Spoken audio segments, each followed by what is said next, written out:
Copyright disclaimer under Section 107 of the Copyright Act 1976. Allowance is made for fair use for purposes such as criticism, common news, reporting, teaching, scholarship, and research. Fair use is a use permitted by the copyright statute that might otherwise be infringing nonprofit educational personal use tip the balance in favor of fair use. Choke no joke. You already know. We are in the building. No you already know. I am in the building. I'm in the building. I'm in the building. I'm in the building. You already know. Let's go. Yeah. Choke no joke. You already know. Truth be told, all day, every day, even on a holiday. All right. As you can see, the real one. All right. Happy 50th event. Happy birthday, hip hop, rather. Okay. If you seen the Yankee Stadium joint yesterday,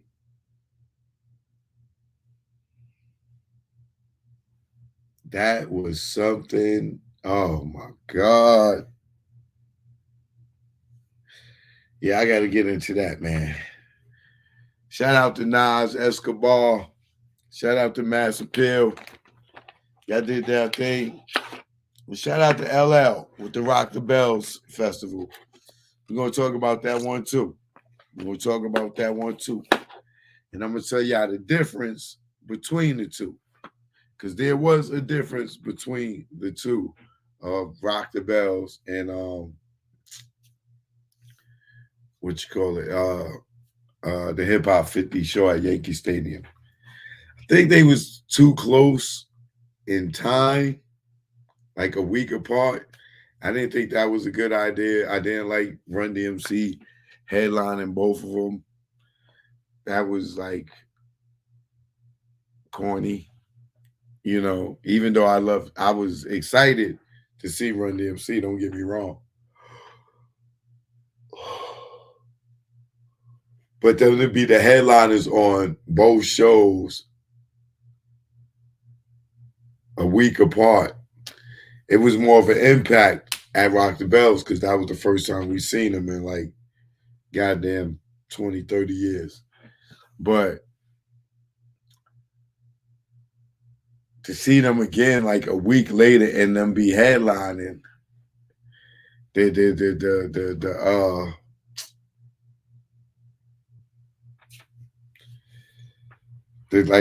surprise was gone. It was like a gender reveal. We already knew that, you know, you was having a boy already. So somebody running in late going, surprise, it's a boy. Like they already let the balloons go or whatever it was. So Run DMC at Yankee Stadium, it didn't hit as good as it did at Rock the Bells. But it was, you know, they still rocked, don't get me wrong. It just didn't hit the same, you know. So we're going to get into the Hip Hop 50 show. For those who didn't get to see it, you missed a good one. Oh, my God. Everybody performed. Excuse me, not everybody, but a lot of people performed. Lauryn Hill. We're going to get into it. They still coming in. You know the notifications is going out. Choke no joke. It's been a few days since I've been on like that. But we got a few things to catch up on. I definitely want to talk about Me and the Great Debate 3. That's Beehive Wicked. I don't know if y'all seen that. Us talking about the Tory situation. Oh my God. And then there's another thing about that whole Hip Hop 50 that I did not like. I'm going to get into that too. All right, Choke no joke. We here now. Let them know I'm here, baby. Send out them notifications. Hit your people up. Let them know Choke no joke is live, baby. Share this video. Let's go. Yeah. You know what it is. My man had to come through and make sure it went through. Y'all niggas is in trouble. Choke no joke. I ain't no joke, the mixtape. We here now. You already know. Let's go. Choke chillin', got away from the building. Ain't shit really changed though, I'm still that villain. I'm making money with rhyme, fuck black on black crime. Beef and money don't mix, like Muslims and swine. I'm talking milk, penicillin, y'all be illin'. Y'all be thinking y'all killers, with y'all school face grillin'. Kick that bullshit to me, y'all be wet though like Bruce Lee. And Brandon and Hearst on the highway to heaven. Man, you making mad threats and stuck in one section. I'm OBP like Naughty, making connections. Talking under your breath, get you something you don't need. 2 fully loaded Max, filled up with heat. Nigga, you sweeter than 30 days for a body. Pop shit to these niggas, see me walk by me. But I ain't looking for no beef, I don't eat bologna. But I bring a whole cow if you run up on me. Shiesty, try me and hype me to peel your wig back like 10 cent icy. Bring it, stop bluffing, I got you threats, they mean nothing. I respond like Bond, I come through, I'm bombing. Playing bodegas, flipping Montega. You tan in the Jacks, I tan in Jamaica. Faker, wouldn't bust if he raped ya. Your chick out blazed her, hit it like Jada. While you blew up a pager, had to breathe like Vader. Your star at war, with the lightsaber. I'm here to lyrically tear your red, nigga, you a spear. I jack you up, now you outta here. Throw me on the 600. Now fucking nigga humming, blowing down 8th Ave with a bad bitch blunted. I take it there. Y'all niggas don't want it. Y'all niggas don't want it. Y'all niggas don't want it with no joke. Who you thought it be? Represent the NYC. Bring it on if you niggas want some of me. Have y'all niggas feeling it like Jay-Z. No joke. Who you thought it be? Represent the NYC. Bring it on if you niggas want some of me. Bronx King like the LORD-FINE-SC. And that bullshit y'all do, y'all niggas don't stress me. Oh yeah, and you already know, Eden War what it is. Choke no joke, I ain't no joke. The mixtape, we here now.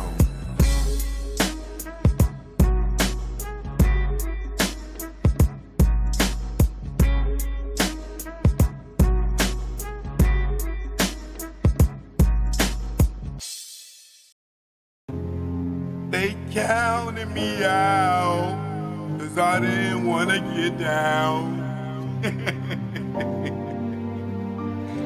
Niggas talking about God there. What God? What God are you talking about? Say his name.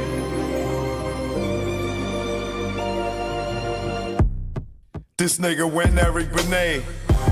Now the baddest girl won't show her face. You know your ass in the way when she show up to the Rock and Roll Hall of Fame. And you ain't even say her name, lame. You better say Dame. In the streets, we call you roadblock. Nigga, you shot. Nigga, you block rocks. Like when Chris was about to pop. Like MJ moonwalking like Spock. You abuse your power fast. You killed the thought that's black. Jay told me in no certain terms that, you know, no rapper can really afford to look bad in front of him. So it's almost like we gotta blackball him. Shout out to Jay-Z for seeing the big picture here. Yeah, and it was a hard pill to swallow. Tariq, you kill the weeds, not the seeds that grow the trees. And as long as you alive, Dame should have a milli. Fuck you mean bleed. Nigga, don't get me started. You know I'm retarded and lion-hearted. You flipped on your peeps for those peoples in them white sheets. Like you pro-black. We pass Neil and how you shit on cap. You what you're saying. Would I what? Would you kneel or would you stand? Okay. I think we've passed kneeling. Nigga, you got the check. The pros went back, and that's no cap. Leaving cap with no salary cap. Your son said you his dad, and you never threw him a pass. Watching his siblings in the stands, say lips, say no, say hands. You say the kid is not your son, they call you Hov, it must be immaculate conception. Choke no joke. Yeah. You know what Choke no joke. You know what it is. Let's go, let's go. 2020, rich niggas, money funny. We got killer bees and I lost my honey. My little sex master, yeah, she was a distraction to my mathematics. Then Corona happened. The government capping on what's really happening. Rock Nation signing niggas that's out here ratting. And Jay's the captain of the ship? Ain't this a bitch? You keep his sign and snitch? We lost Andre and Rich. Life's a bitch. Can't have a funeral no matter if you rich or poor. Overpopulated at morgues. Funeral homes, bodies all on the floor. No food in stores, no meat no more. These the last days if you never prayed. Have faith, all sort of illicit days. Yo, it's tough. When you see Puff rock a hoodie with his baby mama hanging from a cross, you lost. Damn, you told the CEO on the gram he was a handsome man. That's sexual harassment in front of millions of fans. You made Fab wanna scram like Sunday Letitia. Joseph don't leave, Mary and Jesus.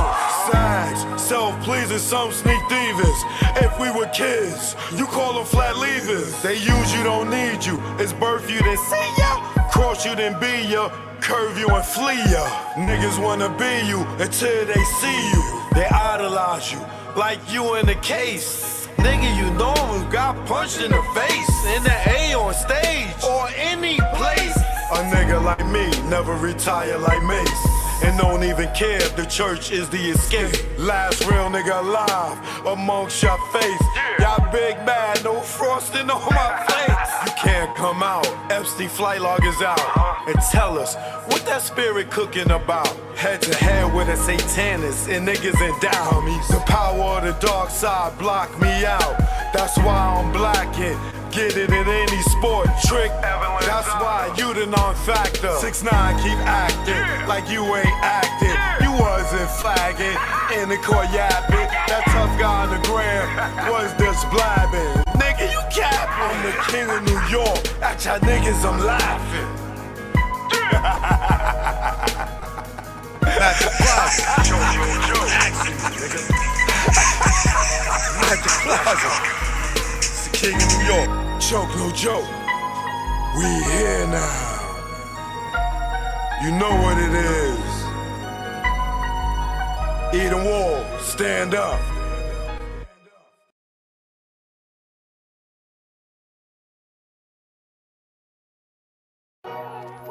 Yeah. Choke no joke. You know what it is. Learn from mistakes out right now on all platforms. This one right here is for the mixtape. Let's go. Yo, Nas, I ain't do this for clout. I'm just a real nigga trying to figure you out. How you don't put blood in this Judas mouth. Talking Japanese wine like you fanning out. Blushing at this bitch that disrespects your kid and her earth. Carmen, I know that it hurt. You know, back then when he made these disparaging remarks and comments about my daughter and created this disgusting visual, there were so many people around him that stayed quiet.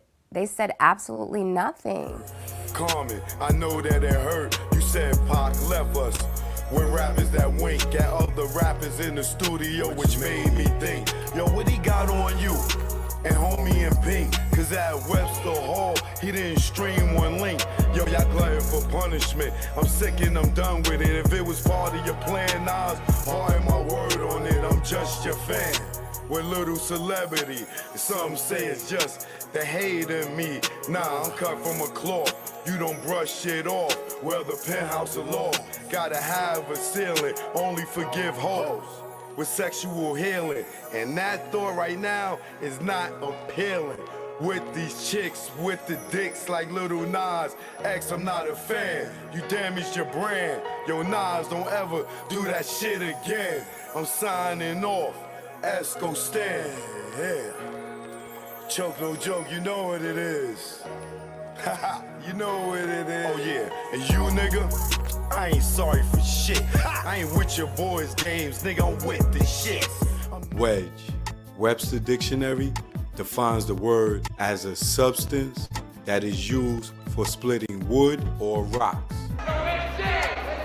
Something causing a breach or separation.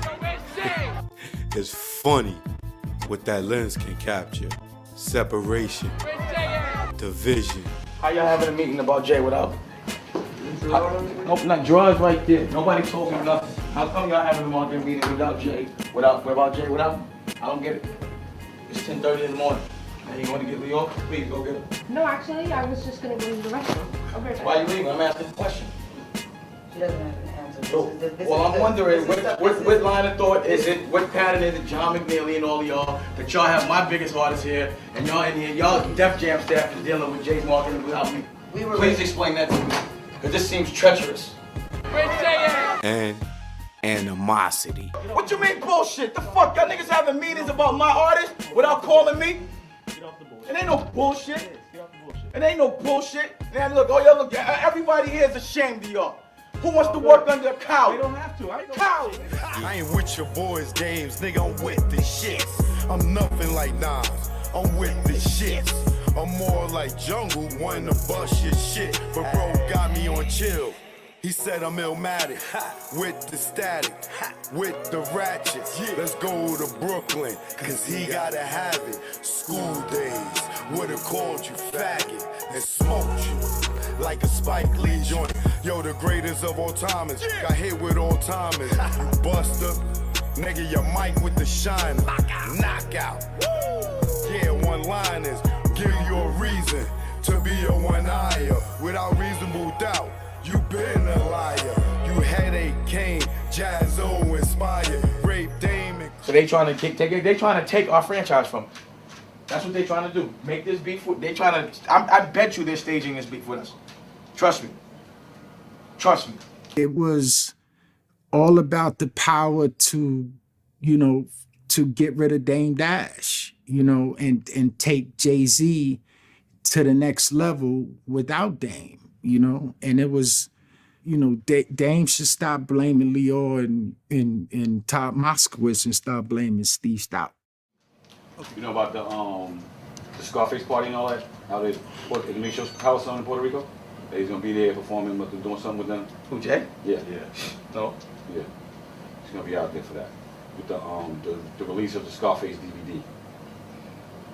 Jay's performing for that? And I don't need two lips to blow this like a trumpet, you dumb shit. This is an unusual musical I conducted. You looking at the Black Warren puppet, so all critics conduct sick. I don't care if you see the Lawrence Tucker or you Bill O'Reilly. You only rallied me up for 3 years. They had me peeing out in the cup. Now they about to free me up. What you think I'm gonna be? What? Rehabilitated? Man, I still feel hatred. I'm young, black, and rich, so they wanna strip me naked. But you never had me like Christina Aguilera. But catch me at the West Side driving like Halle Berry or the West.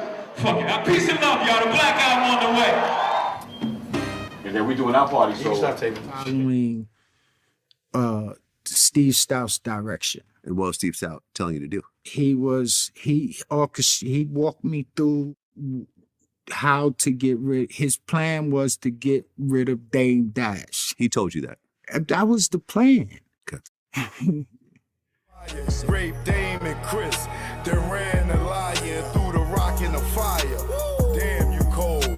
Built the nation, the prop back home. How you the king of LA when Cube is home? How you bang in LA after Nip is gone? Mr. Smith, yeah, I'm nice with the gift. 2 The double tendres got those too. Your wisdom, knowledge, that I'm king too. I'm sorry I met the other side of you. That's the gift and the curse. I'm Christ from birth. From the hearse to the dirt. Fake niggas claim hurt. So I stay on my bullshit like I'm dirt. And never shy. Let my feelings fly. Let's go. Cause we all die. Like your beds. Nigga, I'm here. Only fear I have is truth not be told. We all get old. It's choke, no joke. Y'all already know. Let's go. Choke, no joke. You already know. Learn from mistakes out right now on all platforms. This for the mixtape. The 50-year-old platinum virgin. I'm not sorry. I'm not sorry.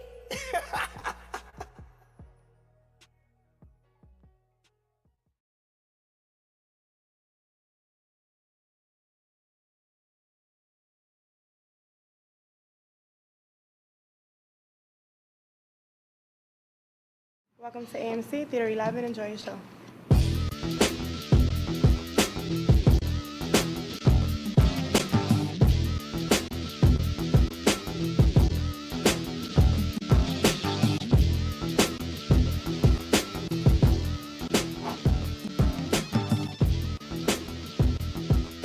Yo, Lee.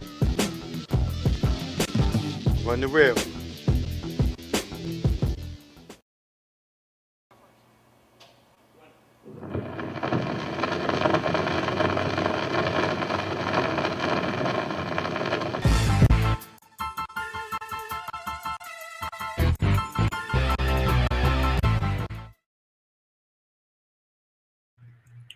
Choke, no joke, Chiggy choke, no joke. Choke, no joke, Chiggy choke, no joke. You know what it is. I had to play a little music for a minute so I could make me some coffee because I found myself yawning a few times in this intro.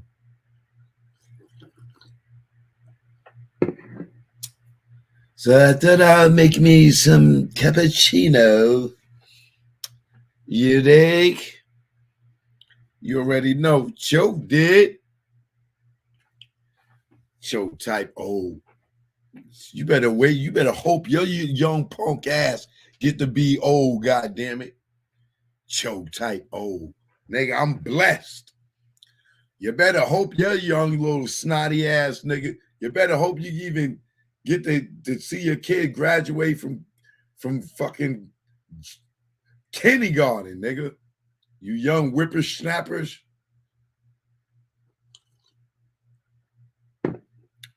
I don't know why y'all think y'all be hurting. Y'all think y'all be hurting niggas' feelings calling them old and shit. Like, who wants to die young? Like, that is like the dumbest go-to for a young nigga. Yo, you old ass nigga, you old. Hey man, the cemetery's right down the block, brother. You can go jump in the coffin anytime you feel like it, brother.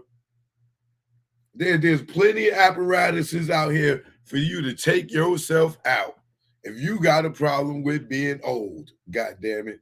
If you don't look forward to it and you think you shaming us because you calling us old, you got to be about the stupidest person walking on this earth, because the purpose of life is old age, asshole. Duh. See your kids grow up. Give your kids a better life than you had. Be able to get a driver's license at 21. Yeah, because you know, you young niggas, you were younger niggas, and we was older niggas, and we could get in the license, and we could get in the party when you young niggas couldn't even get in the party. We was partying before y'all niggas. We was partying before y'all. What you think? You doing something? You ain't doing nothing we didn't do. We been party. We been had our license before y'all. We been able to get in the club before y'all. We've been able to drink before y'all go buy a pack of cigarettes before you young whippersnappers. You think you shaming us when you call us old? Yo mama old, nigga. Yo daddy old. Yo granny and your grandpa even older than them. Older than me. Fool. Go talk to your mama. Call your mama old, nigga.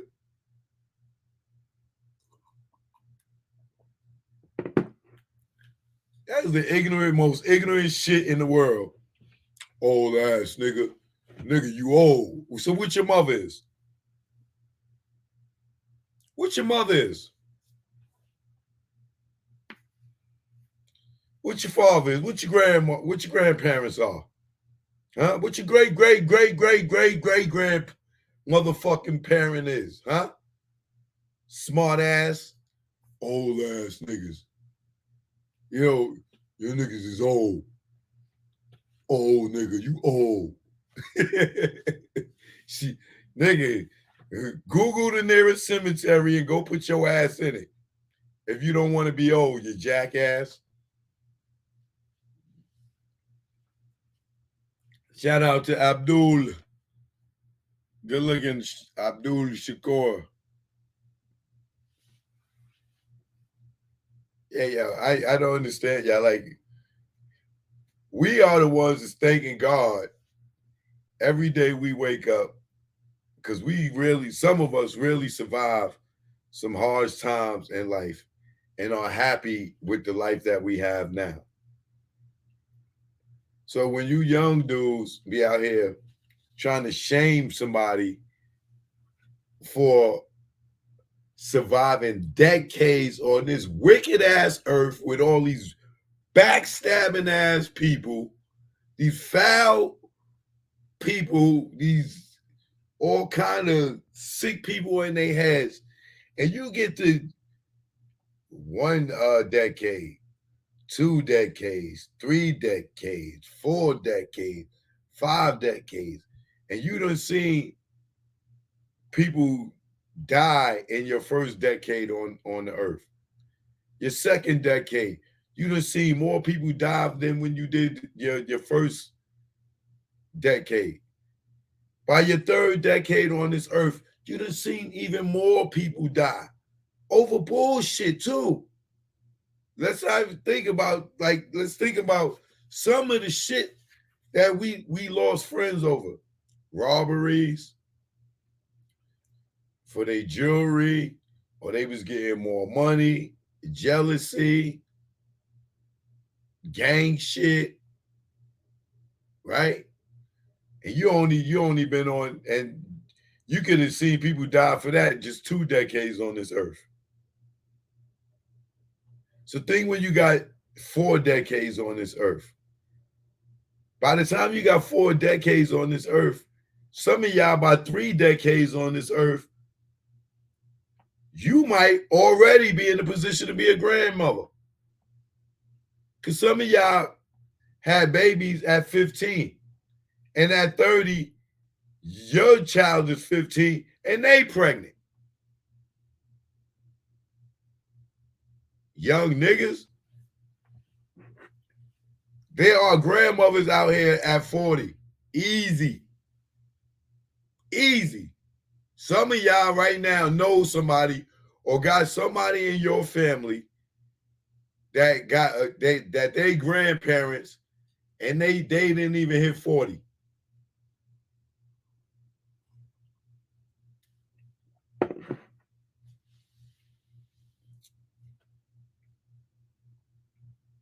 Am I right or am I wrong? So when you out here shaming somebody said, my mama. I'm 37 and a grandpa. See? Told you. So these people out here that exist. So when you sit here talking about you old ass, like, what's old? Because I got a 37-year-old grandpa right here. Is that nigga old? Because he a grandpa? Because there's the same 37-year-old knucklehead out here right now that'll call me old. But this person is 37 and they're already a grandparent. So are they old?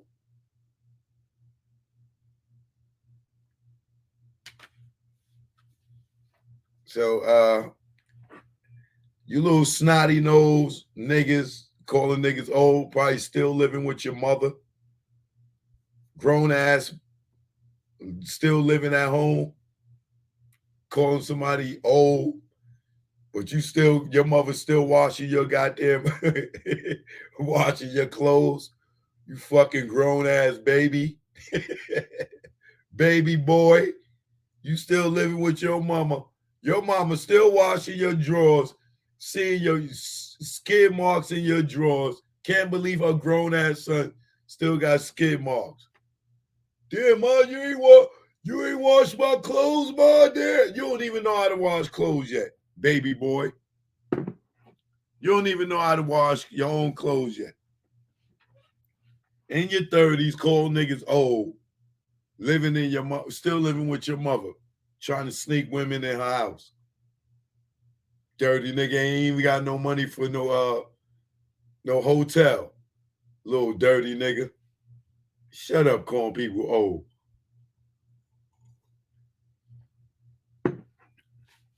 Some of y'all niggas coming from jail and going to live with your mother. Coming home from jail for the third time, living with your mother. Or your girlfriend, the girlfriend that did every goddamn bid with you, still keeping it real like a street nigga.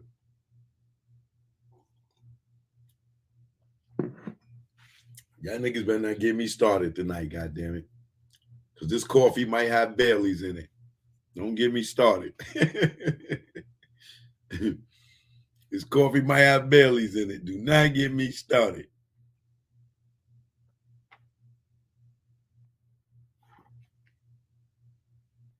Talking about old niggas.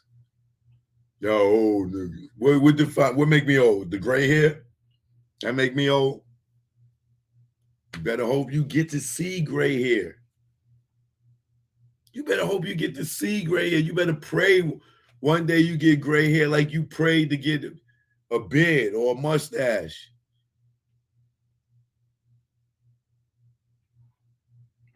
And if you think that you are special and you will walk in this earth and you don't think that you're never going to get old, if you a person that's young calling an older person an old nigga, if you think that you got some shit in your milk or in your cereal that's going to stop you or preventing you from being my age at some point other than a goddamn bullet or death, you got some other shit going on in your head. Because that will make you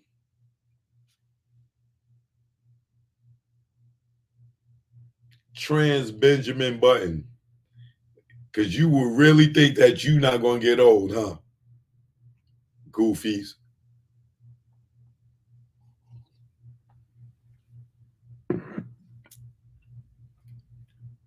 Hey, said you better be careful. Don't get me to start cutting your ass up in here. Do not do it. Not today.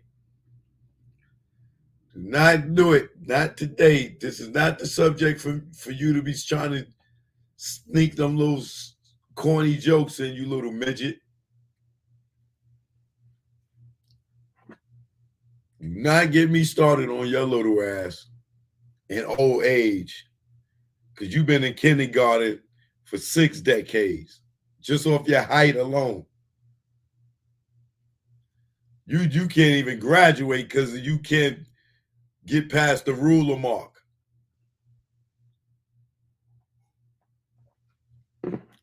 This nigga said it so little. See, now you done got me started, man. Now, it's a difference being an old nigga, right? And being able to enjoy your life as an old nigga, right? As an old gentleman. Let me stop saying the word N-word, right? It is cool to be an old gentleman, right? And you have kids and you get to take your kids all around the world and you live the fruits of your labor. But when you are a father like my man said over here, talking trash, and you only been 3'5" your whole life, I don't know how he got 3 kids. All 3 of his kids is over 6'5", and he's only 3'5", and his wife is what, about maybe 5'5", you know, because he still got to wear heels to kiss her. He wear them Prince heels. He got them sneakers where he got heels inside his shoe. So for y'all, it don't look like he wearing heels, but this nigga's on his tippy toe, and he got them illusion sneakers. It look like regular Air Force Ones, but that nigga on his tippy toes, he got some little thing inside his shoe where he's standing up like on his tippy toes. Like, but the thing is, you know, I'm sympathetic to you, said, you know, because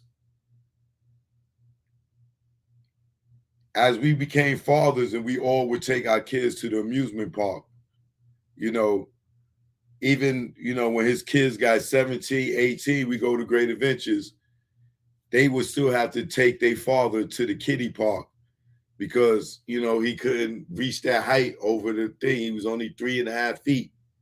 You know what I'm saying? So it used to be rough going to these amusement parks with my man said and his kids, because we would all have to go to the kiddie park for said to get on the rides.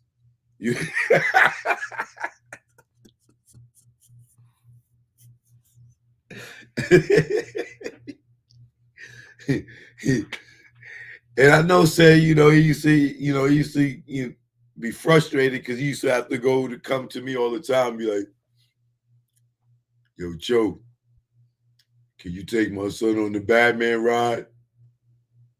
I ain't tall enough.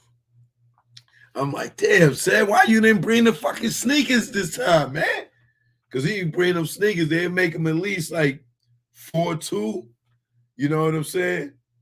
And then I would take him, you know, we'll go stand on the line and I'll stand next to him and I'll grab him by the back of his collar. So when the dude go to look to see if he was tall enough, I would lift him up by his collar like this and make him a little taller to get him on the rise, you know. But most of the time, we had to really go to the kiddie park, you know. Him and his kids, you know, they all big and they 16, 17 now. And like I said, his kids, his one son, the youngest one, he like 6'5". The middle son, he like 7'2". And his oldest, he like 7'5". And, you know, said was a coach at the basketball courts, you know, at the gym. So he always brought his girl around all the basketball players.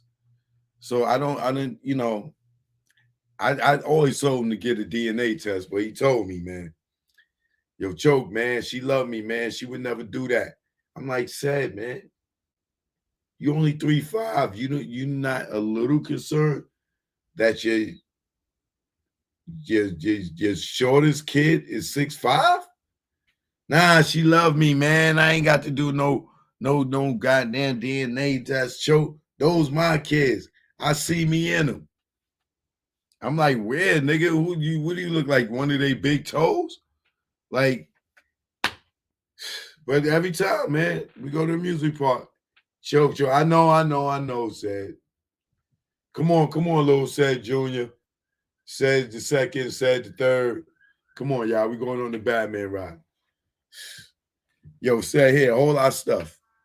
And we get on the rides. I got to take his kids on the rides. You know, it's either that or we in the little teacups all day.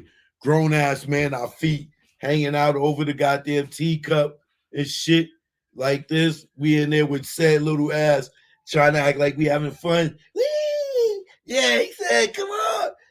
I got damn legs all hanging all out the goddamn teacups and shit. We got to get on the carousel with this nigga. Said, what's the name? What was your favorite ride? Said the horsey carousel thing.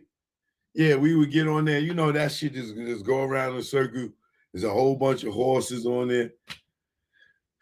We getting on there. Me and his sons, our fucking knees dragging on the floor on the horse like this, banging, busting our knees. Bang. This nigga said on there, his feet swinging on the horse, his little ass feet just swinging. We busting our knees. Bye, yo, pops. Like we got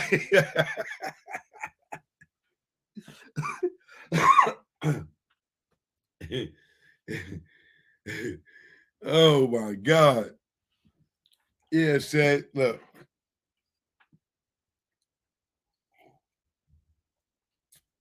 Said, don't come over here and start with me, man. See, you want me to tell him the Rob Playland story. Man. I hope he, I really hope that one day that, he decide before he go to get a DNA test.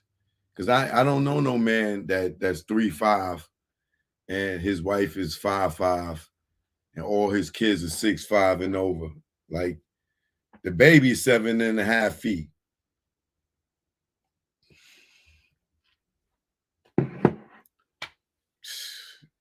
I used to go shopping with him. Get back to school shopping. I'm like, yo, said, man, come on, man. You can still get your sneakers out the kiddie section, said. Because, Seb been wearing a size 3 or 3.5 since he was like, damn, we at? Truman? Somewhere, yeah, high school, man. Like, it's in high school, I used to be jealous. This nigga could go and get his Jordans for $50. You know what I'm saying? Because he could go buy the little baby ones. You know what I'm saying?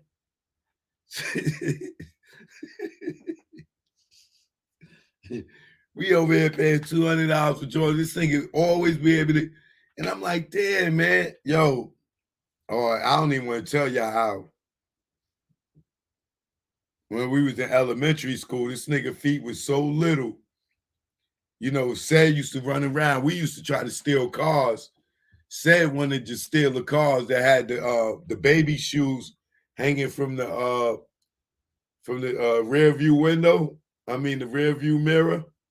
You know what I'm saying? You know how people used to have the little Jordans on the rear view mirror. He was like, even though he was little, he was still like 16, 17. He could still wear the baby size shoes. You know what I'm saying? And like he used to go around, like we trying to steal cars. We stealing cars at 12, 13, riding around, you know what I'm saying, learn how to drive. This nigga, he just wanted to break in cars to steal the baby shoes. And he had every flavor Jordans, the little baby ones. He had every flavor they had out. I mean, this nigga broke in so many cars, y'all, because he had them little feet.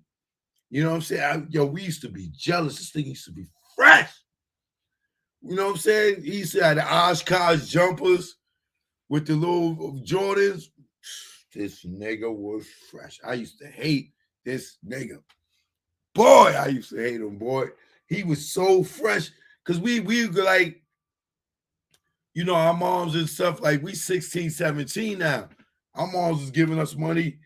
Some of us is hustling. We going to Fordham Road, to VIM, this, that, and the stuff, and our stuff is costing a little expensive. I used to be so jealous of Seth, man, because he was so little, man. Man, he go into Oshkosh, Bigosh, and the Children's Place. And this dude, he could drop $50 in the Children's Place and be fly. We in VIL, we in Jimmy Jazz, we like this dude, y'all people that's short, y'all got the benefits of good prices, man. Because I'm telling you, this dude said, man, man, oh my God, yo. The children's store.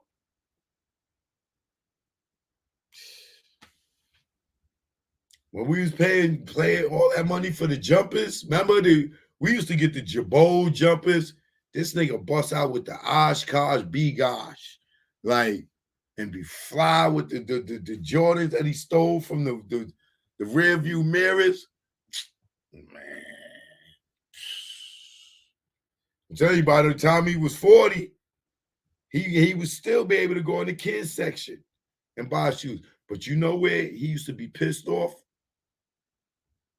Said used to be so mad when he had to buy them big ass feet kids he got. And that's why I told him get a DNA test. Nigga, you paying kitty prices for shoes, and you gotta take these three big ass kids. Yo, the baby wears size 15. He used to be like, yo, man, I gotta pay all this money for sneakers for y'all. Do you know how much it cost for me when I was a kid? When I was your age, did you know how much I used to pay $10 for Gap sneakers?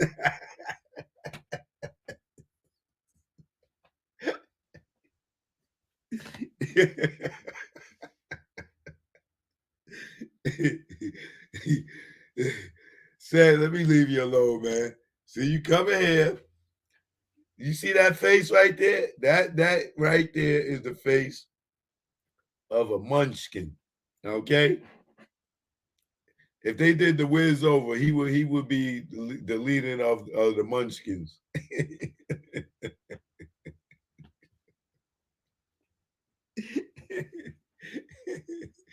If they do the Wiz over, I guarantee you, he will be down with the little Munchkin crew. You know how they had the little old ass Munchkins? Like, yeah, let me stop because that's disrespectful. Because we don't supposed to call y'all Munchkin or midgets or that's. I'm sorry, he said. I take that back. He's just short. I didn't mean that. I forgot that. Like, we're in the age of politically correct. We got to be politically correct. So we just call him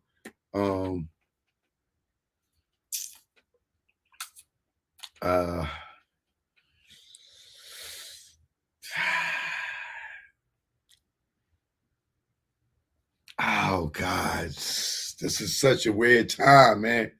We gotta be politically correct when we talk about like highly challenged.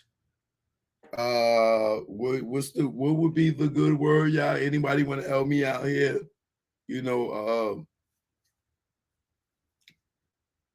Shorter than the average person. I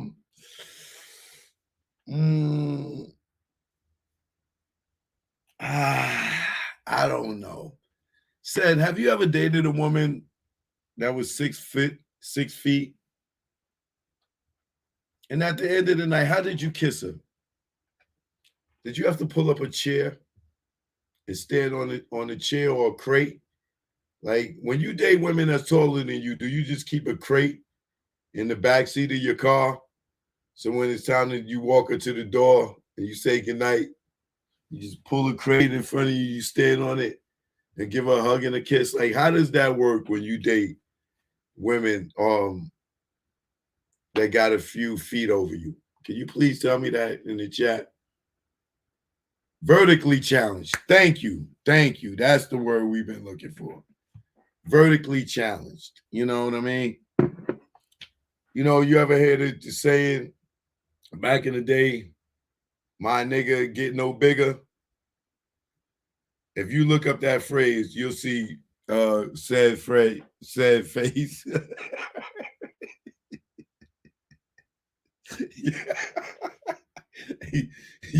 You Google my nigga get no bigger, you'll see said Fred like this. I mean, Big Sad. You see, Big Sad, like, yo, this nigga got a height complex thing, right? When you that little and you call yourself Big Sad, like when you are, or I almost called you the N-word, when you are mightily vertically challenged. See, I almost called you the N-word. The mighty vertically challenged. You call yourself big. Like, it's all right, bro. You could have been Little Said, Lil, like Little C's. You could have been Little Wayne. You could have been Little C. You know what I mean? Because ain't nothing big about you, nigga, but your forehead. Let me leave this guy alone. Let me get to my news, man. I got to get to the current events. You got me distracted, man. Don't come in here with these comments talking trash, bro. You know I'm going to cut you up. But I love Said, man. That's my little nigga. Ain't going to get no bigger, all right? But anybody, if y'all got any baby shoes y'all would like to donate, you know what I'm saying? Said as always, he's a collector of baby Jordans. Okay, if you got size 3.5, he still wears that even though he's 64. Okay, even though Said is 64 years old, he's still wearing 3.5. So I know a lot of y'all kids, y'all buy these Jordans and stuff for your kids, and they grow out of them in months. Well, it take Said decades to grow out of those. He's not going to grow out of them. So all y'all who kids shoot past Said in height in 6 months, please donate your shoes to the Big Said Littlefoot Foundation. And if you got some kids that's Shaq size, because Said's youngest son, you know, when he was 4 years old, he was wearing an 8. So right now he's like a 16 and he's only 9 years old. So if you have any oversized shoes, you know, please, we will gladly appreciate it. But moving on, let's get to the current events. Before I get into the Hip Hop 50 and the Rock the Bells and Wick Working My Nerves, if y'all seen that, let's go to the great fight over in Montgomery, Alabama. So they still arrested people. They just arrested another person.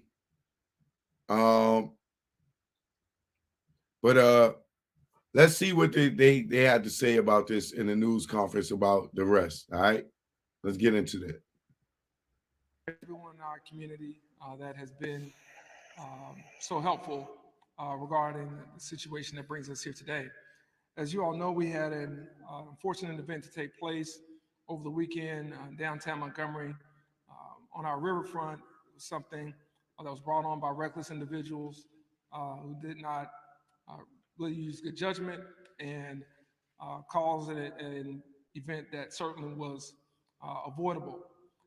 That said, the police department reacted very swiftly, very intentionally to address the matter, as did other citizens in the community.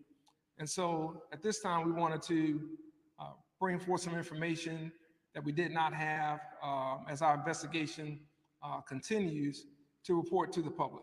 And so I have with me Chief Daryl Albert, the Chief of Montgomery Police Department, who will update you on the status of this event and how things are going in the investigation at this point. But again, we want to thank all the members of the public, all of our first responders, everyone who's been helpful, witnesses in bringing forth the information that we have. So at this time, I'll turn it over to Chief Albert. Chief.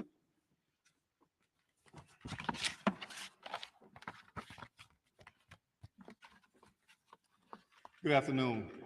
Again, Chief Daryl Albert, Montgomery Police Department. Now, I'll kind of lay out the facts as we know them now regarding the incident that took place on Saturday, August 5th, 2023 at 7 p.m. There were several events taking place on our historic river front. Positive feedback regarding a school event hosted by Montgomery Public Schools and Hyundai was taking place at the amphitheater and nearby train shed. The Harriet II river cruise ship was fully operational, operating from a designated docking space along the river. The Harriet takes passengers on 2-hour tours up and along the Alabama River throughout the day. On this day, there were 227 passengers aboard that vessel. The incident occurred between the co-captain of the Harriet II vessel and a private boat owner and his family. As the Harriet attempted to dock in this designated space, designated and reserved due to the gangway access, as well as the mooring requirements, the private boat was docked in its space, prohibiting safe docking of the Harriet. The captain of the Harriet remained away from the dock for nearly 40 to 45 minutes as he attempted to contact the operators of the private boat via PA system. They were only responded to with obscene gestures, curse words, and taunting. The co-captain was then picked up by a separate vessel and brought to the pier in an attempt to have a conversation with the private boat owners and or have those boats moved so that the Harriet could dock. A confrontation ensued between the co-captain and Mr. Pickett, the co-captain, being attacked by several members of the private boat. Several members of the Harriet II came to Mr. Pickett's defense, engaging in what we all have seen since on social media. I'll give you a timeline as to the way the calls came in and the Montgomery Police Department's response. The original call came in at 7 p.m. as a typical disturbance. The caller, who was the captain of the Harriet, was very calm and not in distress. As additional calls were received, at 7:15 p.m., the call was dispatched to the Montgomery Police Department. 7:18, the first units, 4 Montgomery Police Department officers arrived on scene, with 3 shortly thereafter. 13 individuals were detained and brought to police headquarters for questioning and interviews. Those interviews lasted several hours. At that time, all parties involved were released pending further investigation, but were all given instructions on how to secure warrants on combatants.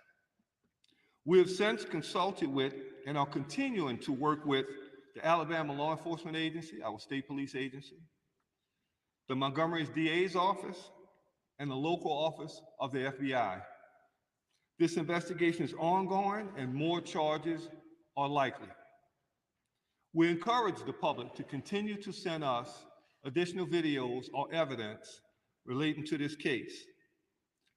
Those can be sent to starcenter@montgomeryal.gov or at our secret witness, 334-625-4000. The victims in this case, the co-captain, Mr. Damian Pickett, black male, and a 16-year-old white male juvenile who was struck by the owners and operators of the private boat. The suspects thus far have been identified as Richard Roberts, white male, 48 years old, with 2 outstanding warrants for assault, 3rd degree. Alan Todd, white male, 23 years old.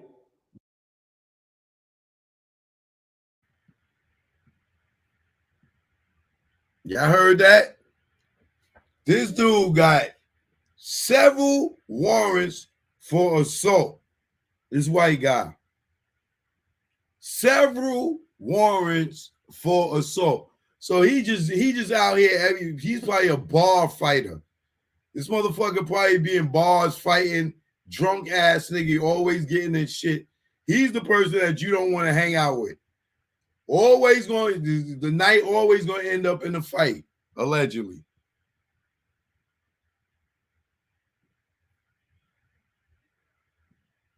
Four 625-4000. The victims in this case, the co-captain, Mr. Damian Pickett, black male, and a 16-year-old white male juvenile who was struck by the owners and operators of the private boat. The suspects thus far have been identified as Richard Roberts, white male, 48 years old, with 2 outstanding warrants for assault, 3rd degree. Alan Todd, white male, 23 years old, 1 warrant for assault, 3rd degree. And Zachary Shipman, white male, 25 years old, 1 warrant for assault, 3rd degree. We have instructed those individuals to turn themselves into law enforcement, and as at this time, 1 is secured and in custody. The other 2 are set to turn themselves in within the next hour. We're also asking for Mr. Reggie Gray, the black male, 42 years old, who was seen wielding that folding chair, to contact the Montgomery Police Department for further interviews and as part of this investigation. As the mayor said a minute ago, this investigation is ongoing and more charges are likely. We want to thank the public and the media for supplying the much needed evidence and video surveillance that we've received, and it helped us to determine the facts as they happen. Keep in mind, when this incident took place, when it initially took place, the police department didn't have the luxury of the videos that we all have seen now. The police department was acting on statements and witness statements that occurred as we arrived. Now that we have more information, again, more charges are pending. I'm available to answer your questions, but that sums up where we are at this time, sir. David Lamb, CBS 42 Birmingham. Can you identify who has turned themselves in? Not at this time. We know 1 individual has turned himself in. He is in the custody of the Selma Police Department. Again, I've worked with the Selma Police Department, and we've been working very closely with Chief Fulford over there, and Chief Fulford contacted me just prior to this press conference to say 1 individual has turned himself in, and the other 2 are set to turn themselves in a little bit later. Now, the issue is we had multiple addresses in Selma and in Orange Beach. So locating these individuals were a little bit challenging, but now we've made contact. We should be and will be bringing those individuals here for justice. Sir. Chief Randy Scott, APTV. Saturday night, there was some video that shows some individuals being led away in handcuffs. Were those folks detained, or were they released a little later after they were detained? So on the night of the incident, the Montgomery Police Department detained 13 individuals for questioning and for further investigations. Those individuals were transported to police headquarters, in which at that time we were able to gain much needed information we need and provide them with information on how to secure warrants for the information and for the acts that you saw live on TV. Chief, can you give us any details about that conversation that happened in the fight? What words were exchanged? I mean, obviously you guys probably dug pretty deep into that fight. What can you tell us about the resistance to the fight? Can you identify yourself? And Ryan, thank you. Well, thank you. Yeah. So the co-captain, again, as the co-captain approached the dock and attempted to peacefully move the boat over just enough so that Harrier could park, the owners of the boat confronted him in a very hostile manner. There was words exchanged, and then it turned into a fistic encounter that you've all seen. So the co-captain was doing his job. He was simply trying to move the boat in just enough to where the cruise ship can park safely in its identified location. However, it quickly escalated into a fistic encounter. Anything of a racial nature at that point between the people who were at work? So as it relates to racial epithets in conversation and names being called, while the Harriet was still out in the water, there was a lot of, I've seen finger gestures and comments and innuendos made at a distance. Of course, when the co-captain approached, that continued. But again, working with the local FBI, we did examine if there was enough to file hate crimes charges on this case. And again, we rely heavily on advice from the FBI. We've also looked at what it takes to elevate this to a riot, inciting a riot. We've worked with our local district attorney, and it didn't fit the criteria for that. So the charges that we have pending on South 3rd at this time are appropriate charges for what we've seen and the behavior that we've seen on social media.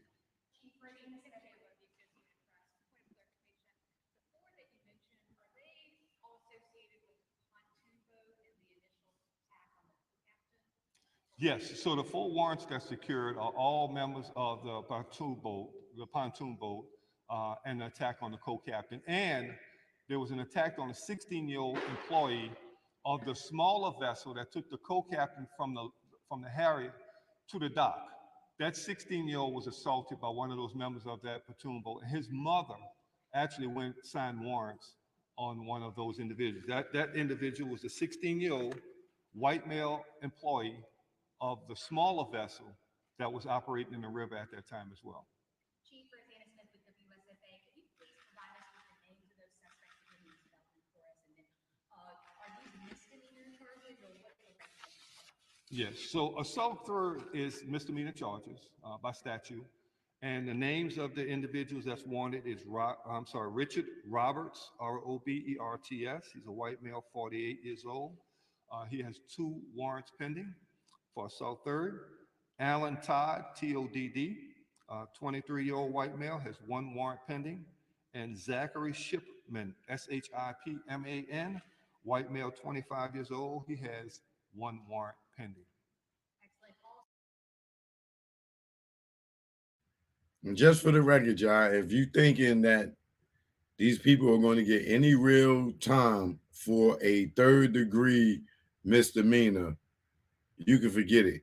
That shit is like less than 30 days in jail. Like, nah, ain't nothing much. Don't look for much to happen on that. We've been hearing that there was also possibly previous incidents with these voters. To anybody's knowledge, was there any previous incidents with these voters and the riverboat crew? We have no knowledge at this time that this was something that was continued from prior incidents. This was a standalone incident, again, that was brought to our attention, and we acted on the information we had.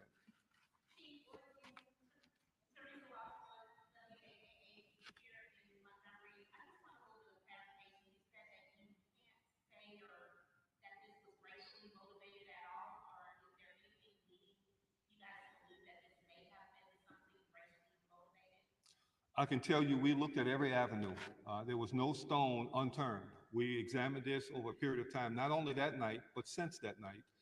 At this time, based on where the statutes read and the way the laws are crafted, we were unable to present any inciting a riot or racially biased charges at this time.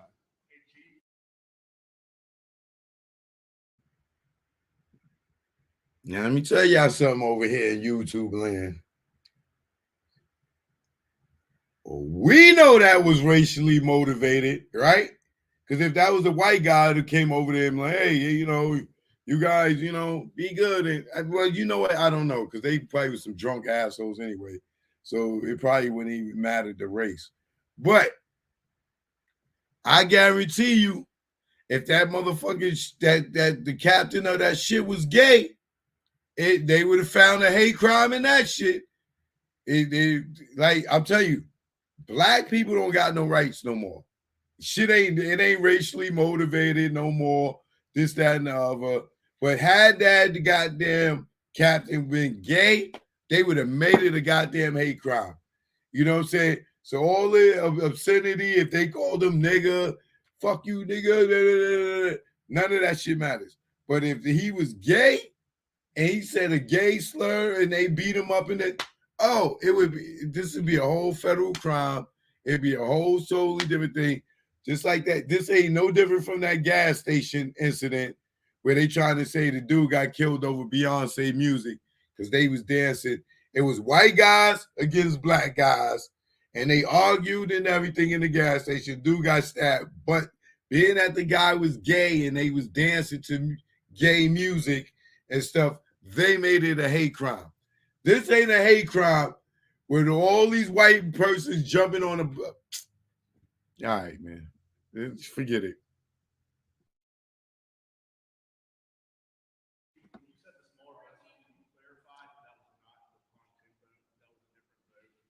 I'm sorry? Okay, so the smaller vessel I mentioned, in which the co-captain was moved from the Harriet to the dock, was moved by a smaller vessel. A smaller vessel operated independently in the river, was able to pick up the co-captain and bring him to the dock so that he could work on moving the boats that were impeding the docking of the Harriet.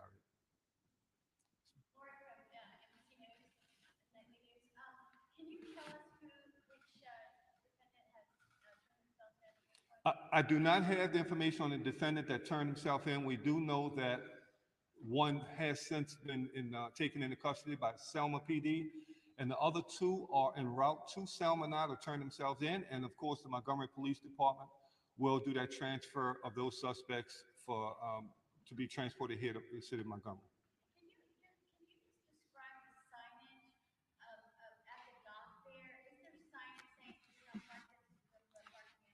So there was no signage at the time. However, the mooring area for the Harriet is well defined by the dock itself, the area that's cordoned off, as well as the large poles that the boat ties off to. And you know, what we do is the Harriet is parked there all the time. That boat is out there all the time. Individuals that utilize that river and that dock are very familiar with where that larger vessel is required to dock because of the mooring that's set up, as well as the gangplank areas that needs to be utilized to get those passengers on and off the vessel. Well, I'll say this. There were signs there over a period of time. The signs have either been removed or blown away several times. We are looking at a new strategy to post the signs where they're more permanently attached and affixed.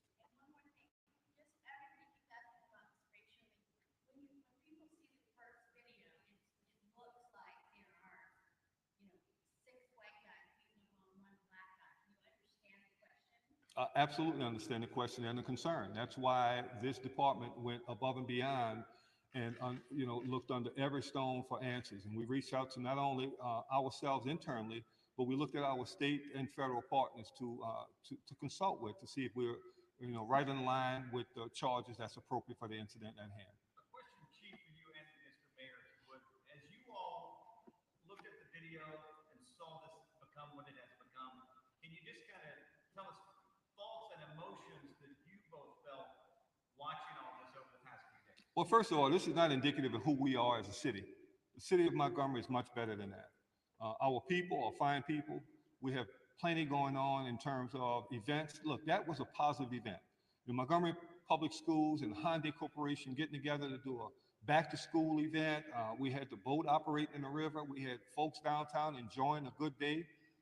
That's what we're about here in the city of Montgomery. We're about a good time, enjoying ourselves, and being neighborly. So it was quite disturbing that we saw this type of activity happening. And that's why the Montgomery Police Department and all of our partnering agencies got together to make sure we're doing all we can to not only bring this case to a close, but prevent it from happening in the future. Mr. Mayor, Alex. Mr. Mayor, can you answer this question? I couldn't say it better. I know you mentioned the 16-year-old victim and the co-captain. Were there any other injuries? If so, how severe were those? Well, the co-captain did receive treatment at a local hospital the night of the event. That's the only knowledge that we have of anybody receiving any injuries or receiving treatment for injuries. Chief, what, if anything, do you feel could have kept this from getting so out of hand? Well, we talk about conflict resolution and de-escalation all the time. We talk about that, and it's not only for kids, it's not only for teenagers and juveniles. Everyone must be aware of conflict resolution and de-escalation. There was no need for this event to take the path it did. Chief, in the watching video, it looks like someone onto the lost track involved in that fight. Are they going to face any charges for their role that they played in that fight? Well, again, we have many, many more interviews to conduct. We're going to ask everyone that we've previously interviewed, as well as the videos that we're starting to receive. As we identify additional folks that we need to talk to, we'll ask them to come in and we'll try to locate them and do further investigation, see if charges are appropriate.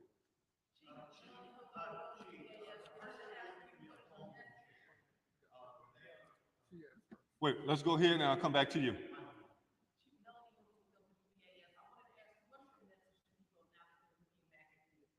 Well, my message is again, like I just said a minute ago, the people of Montgomery, and we're better than that, in that we're a fun city, and we don't want this type of activity to shed a dark eye on what this city is all about. Again, we're going to do all we can, our due diligence, to ensure that this case is solved and put to rest, and that we don't have this type of activity going on in our city again. Sir?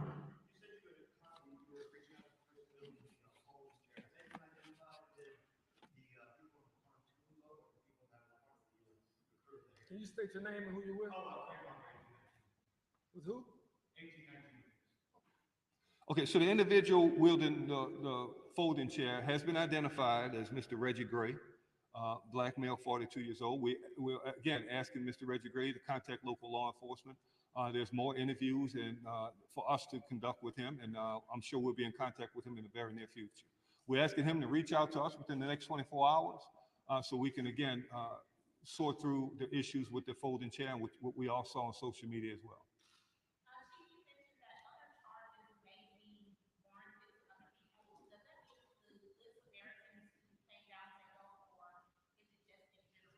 Well, what I'll say to that is anyone involved that has culpability for violating the law is subject to, restrictions in terms of the law. So we're going to go where this investigation leads us. No one's off limits. We'll interview as many as we need. Again, on the night of the incident, we interviewed 13 that we were able to detain and transport to police headquarters. But again, I don't think we're near finished. We have a lot more work to do on this, and we'll continue to inform the public and the media on our progress. Chief, was there any damage to either the Area 2, the dock itself, or any place around that area that will probably have to be replaced or fixed? There was no damage reported at this time. Chief, I've seen some. Sir? Jamal Thomas was on Time Magazine. I have a question. Do you have all the resources that you need to assist with this investigation? And how will you be working with the city? Well, great question regarding resources. The Montgomery Police Department is fully functional and able to handle this investigation. We do thank our local, state, and federal partners for their contribution to this investigation. We'll continue to lean on them as needed. Again, I've worked with and been in constant contact with Chief Fulford over in Selma, and we'll continue to do so wherever it takes us. Wherever this investigation takes us and leads us, we'll be in contact with those individuals able to help us. Chief, I've seen some people say they thought police should have gotten there sooner. If the first call came at 7 p.m., why weren't officers there quickly, given that there was that large event already going on? So the question is about the large event. So the large event that was going on was the amphitheater, again at the train shed, and then a parking lot just outside of the river. So we had officers already assigned to the area. And we talk about the time the call came in versus the time it was dispatched. So the call came in for 7. It wasn't dispatched because of the way the call came in. The riverboat pilot was very calm. He just said it was a disturbance. As more calls came in and the call takers asked more appropriate questions, the call was dispatched at 7:15, and within 3 minutes, the first 4 officers were on scene, and immediately following that, 3 additional officers were on scene, totaling 7. So the response was adequate, was timely, based on the information received from the Communication Division.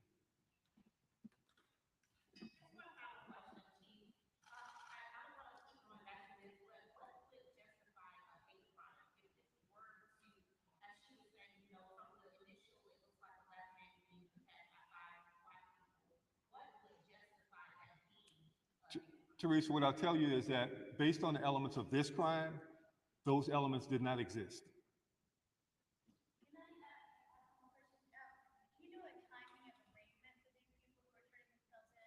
No, I don't. Of course, they'll have their day in court.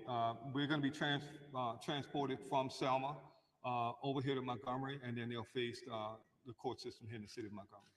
So I don't have a timeline for you, but again, we're still waiting on 2 additional subjects to turn themselves in. Again, that's supposed to happen within the hour. So we're waiting on those as well, and then we'll work on the transport from where they are to get them back here in our jurisdiction. And you all will post the mugshots? Yes, sir. They'll be posted. They'll be made available to all media. And once they're transported here, they're already under arrest when they get themselves in Selma, or whichever case they go to. once contact is made with law enforcement, they'll be placed under arrest and provided their Miranda warnings as appropriate. A question for the mayor, if he's willing. This area landed Montgomery in national news for part of the city that the city is taking great care to try to develop as a tourism destination to make people feel safe. Do you have any concerns that this is going to reflect negatively in your city? You know, I don't think you judge any community by any one incident. As Chief said before, this is not indicative of who we are. As a matter of fact, the people on the pontoon boat are not residents of Montgomery.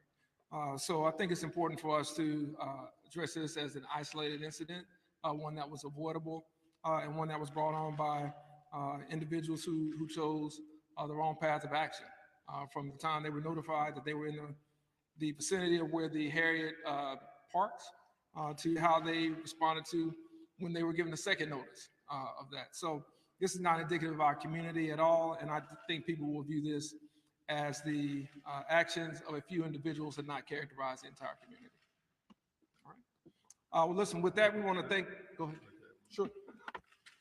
And in closing, I just want to, appeal to the public that this incident is isolated.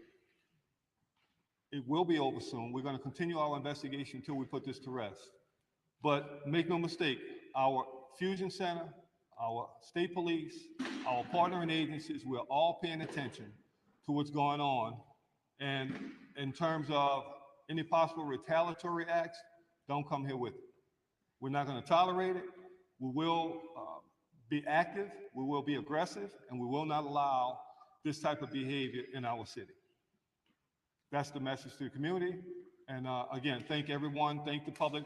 Please continue to send us those bits and pieces of video that you have out there. We're reviewing each and every one of them for content, and we will utilize those as best needed. Thank you very much. Again, we want to thank everyone in the community for their help and involvement in this. Many who have shared information with us via social media and other forms of communication. We also want to thank again our first responders for their reaction and work that they do each and every day to protect and serve this community. And we want to thank all of you for covering this incident and certainly making sure that it's thorough in the accounting of how the incidents took place and where we go from here. Again, as Chief mentioned, this investigation is ongoing, and as there are new developments, we'll make sure to inform you of those. So thank you so much, and that will conclude this press conference. Thank you.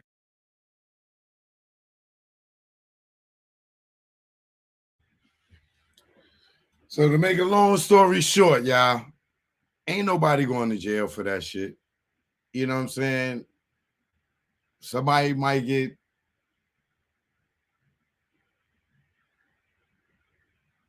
$30 days the most. I doubt that. Probably some community service, some days. It ain't. It's just.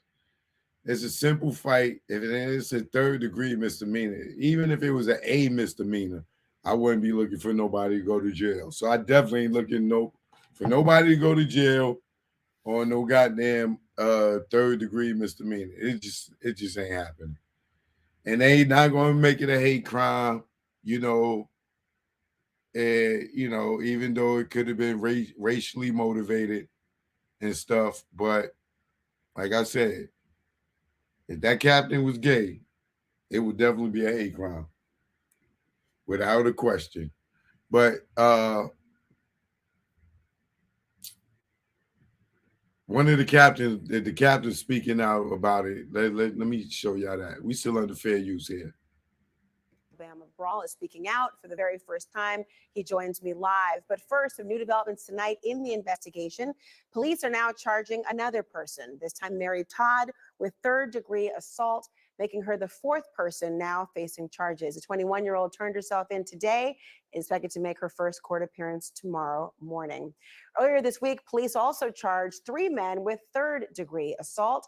That now viral and massive brawl broke out after Riverboat co-captain Damian Pickett, the man that you saw struck just now in the white shirt, asked a private pontoon boat to move so that his boat could park. Pickett, a black man, along with a 16-year-old white young man, were victims in the fight. Tonight, in an exclusive interview, the captain of that riverboat is speaking out about just what happened that day. Captain Jim Kittrell joins me now. Thank you for joining us today. First of all, we've all been watching. We've seen Thank you, this Laura. video. Everyone has been talking about this. We see where the video picks up, but tell us what you saw happen. Well, what everybody hadn't seen yet is what happened to make all these other things happen. Mm-hmm. And that was, we were doing our 5 to 7 cruise last Saturday, coming into the dock. And I noticed there's a lot of boats at the dock. And I noticed that one of the pontoons is too far back for me to align my exit ramp with my exit gate with the exit ramp. So I said, okay, well, so I blow my horn a few times, boop, boop, nothing happens. So I did that another time, nothing happened. So I got on the PA and I said, folks in the pontoon boat there, could you please move your boat up a few feet so I can pull it into the dock? Nothing happened, no response at all. I did that maybe 5, 6 times and it still hadn't moved. So I said, okay. So I said, listen now, I've got to get these people to the dock. I've got 200 passengers on here. I need you to move the boat forward. Still nothing. So I said, okay, well, I'm going to have to call the police. And the police are going to come down here. And if you've got alcohol on your boat or whatever, it's going to be a bad day. So let's just move the boat up and avoid that. Still nothing. This is all So I over said, the okay, PA so I called the system. police. You're saying this to them. They're within earshot. You call the police, they still don't respond Oh, yeah. until this moment when you have your co-captain get off, and that's what he's confronted with? Well, not yet. After I called the police, I went back on the PA one more time. And I said, okay, I've called the police. They're going to be down here. They're coming on their way. Well, the passengers and crew said they're flipping you off there, Captain. I said, okay. So I knew that I wasn't going to get any cooperation. Well, then they just left. Everybody on the boat left off the dock. They're gone. As far as I know, they're gone. I didn't know. So I said, okay, what am I going to do now? About that time, a friend of mine who was the captain of the Sipping Cycle, he called me up. He was at the scene too. He was doing cruises. And he said, what you going to do, Captain? He said, I tried to talk to them to get them to move and they refused to move. I said, well, do you think you could come over here? Let me put a couple of deckhands on your boat and send them over there and let them move the boat for me.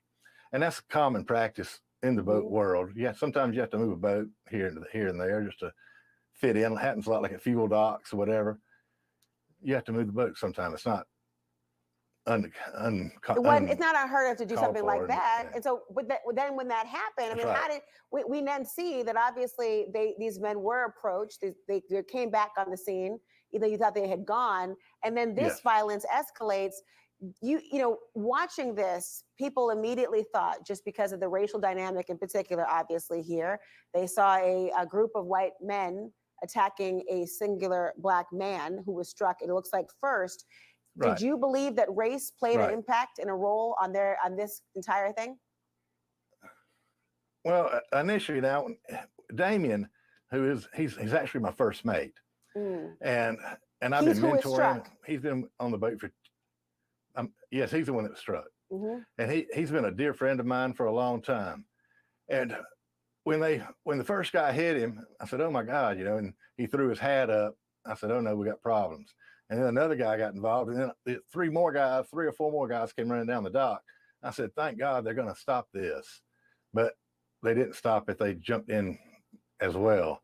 So he had like 5 or 6 folks on there. And another guy that's on the dock, his name's Daniel, and he's 16 years old. He's a deckhand candidate, and he did his best, you know, trying. He stepped in there and tried to help as best he could.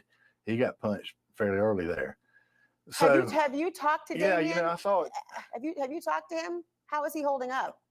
Oh yeah, I mean, I took him to the hospital that night. We've been he's doing well. He's still having some headaches and stuff, but he's doing well. But you know, I saw it like everybody else saw it. It looks like a white people attacking a black man. I thought that. I felt that. I felt that was the case. What everybody's thinking. But you know, I don't know the hearts of those men. I have no idea what's in their hearts. Now, I do know the hearts of my crew. And my crew was like frustrated because they couldn't get to the dock and protective. So I know that's what was going through mind because that's what was going through mine. But Had you had any other experiences before with this same group of people? well, I don't know about the same group of people. This is a group that comes up from downriver, from Selma. They come up every year and they park their boats and they go have fun downtown. And we have a couple of years ago, we came back from the cruise to get our golf cart that we used to get people up the hill that are handicapped or elderly. And we get back and the golf cart's gone. We don't know where it is. Well, eventually we get a call from the hotel and at Embassy Suites Hotel, and they say, "Hey man, your golf cart's in our lobby." So we go down there and get the golf cart, and we see the video. We find out who it is. We call the police. We all get together with the guy that stole it, and the police say, it's just kind of a prank. And I called my boss because the boat belongs to the city.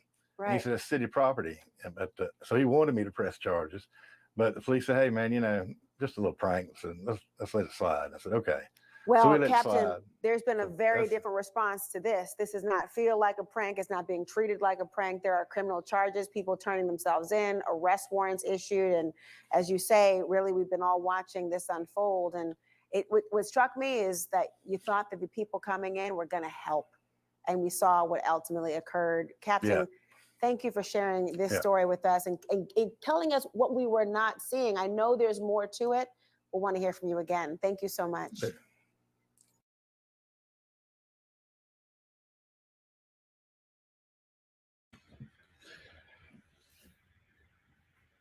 I just don't understand how they don't see it as a hate crime, but I guess, being that the other guy that came over there was white as well, and they struck him, the 16-year-old boy, that's why they gonna say it ain't no hate crime too, because it was a white dude and a black dude, and they jumped on both of them.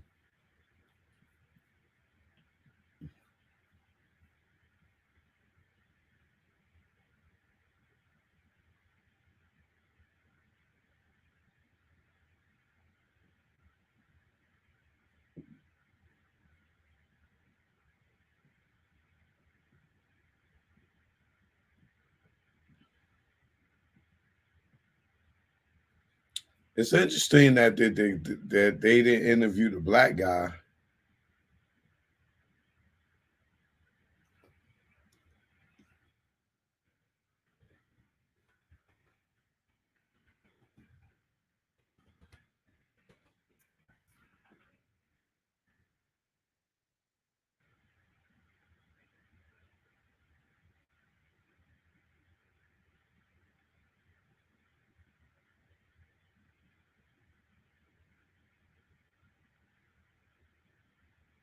Yeah, I don't think he spoke out yet.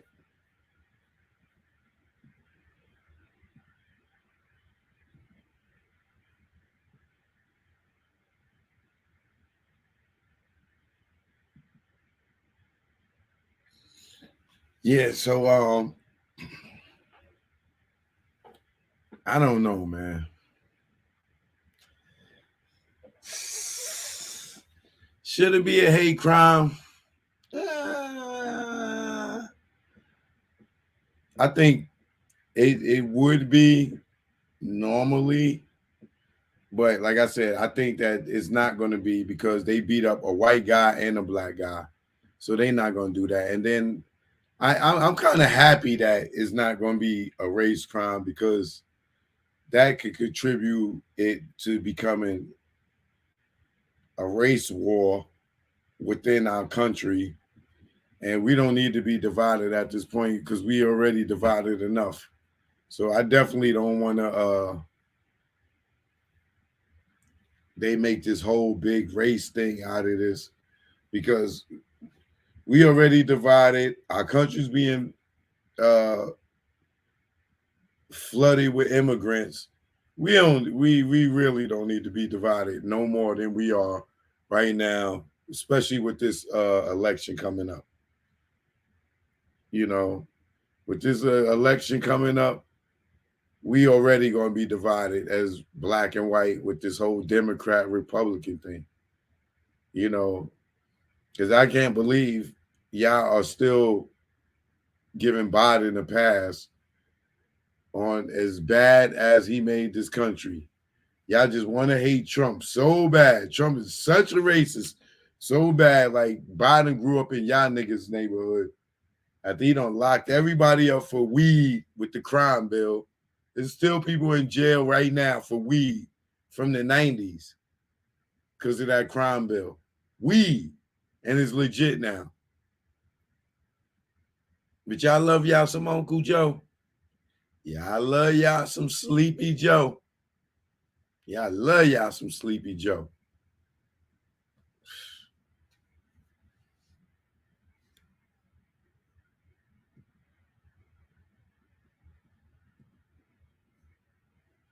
But yeah, get into the Hip Hop 50 joint last night on I watched it on YouTube. I didn't go to the show, but they streamed it live, which I thank them so much because I did not want to miss that.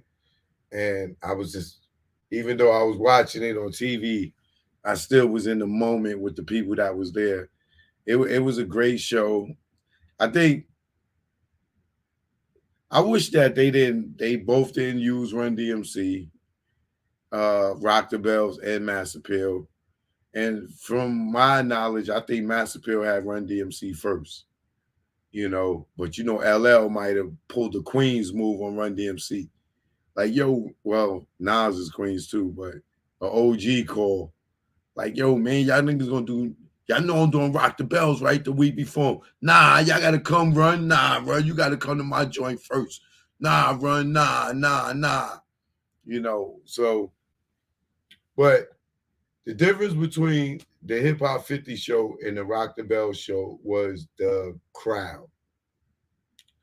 The Rock the Bells festival was a more older, mature crowd. I say like between 40 and 70, maybe even 35 to 70. The Yankee Stadium, the Hip Hop 50 one, that was more from like 18 to 50. You know what I'm saying? 55 the most. You know what I'm saying? And that's why it was a different feel. As far as the lineup go, they both had good lineups, but I think the Yankee Stadium show had more people and covered more regions in the show. It gave you West Coast, it gave you East Coast, it gave you South, it gave you Midwest, this show gave you a lot. The Hip Hop 50 show. I thought the Lauryn Hill and Nas performance was dope.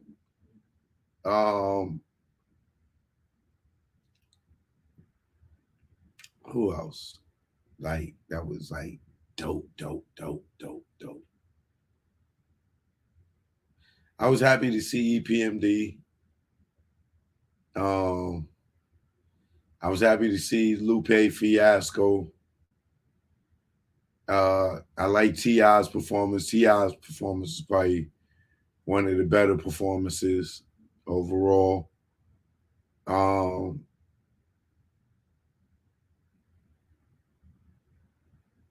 Cameron did good for his first half, and then the second half he started rhyming over the record again. I was so proud of Cam in the beginning. Like, yeah, Cam, like he went and you could tell he went in the studio and rehearsed, and then the nigga come out and start doing stuff over the record again. I was just so mad at him at that point.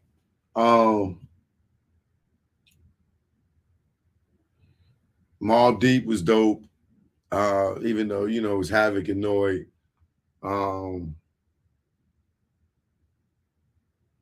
I like the female set. Kim, Trina, Remy. I don't know why Remy don't do Feel So Good. And like, you could drop one of these joints that you always do every time you do a show, Remy, and put the Feel So Good from surprise us one time. Bring Neo out and do that shit. That is a banger. Like, I'd rather that than whatever. You know what I'm saying? Remy, why you don't never perform Feel So Good? That's probably one of your biggest records.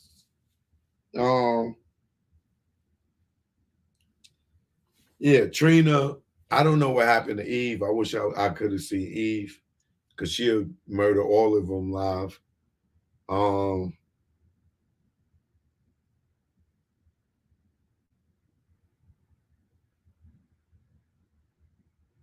Slick Rick was dope because Slick Rick did like his whole album. He did lick that. I was mad I wasn't there. Slick Rick made me the reason I was mad at not being there. Yo, he did Lick the Balls. He did Mona Lisa. He did Teenage Love. He did what else he did? He did Teenage Love. Yo, he did a lot of his joints, bro. I was like, oh my God. Who else? Dougie Fresh. Snoop was there. He was all right. MC Shan was there early. Oh, KRS-One came out with Fat Joe and them. KRS-One killed it. He did South Bronx, and then he did The Bridge Is Over. Oh, he just killed it. Fat Joe got up there thinking he Rick Ross. He wanted to be Rick Ross so bad. He wanted to come out there with his shirt off like he had a six-pack. Oh, God. Joey. Little Joey.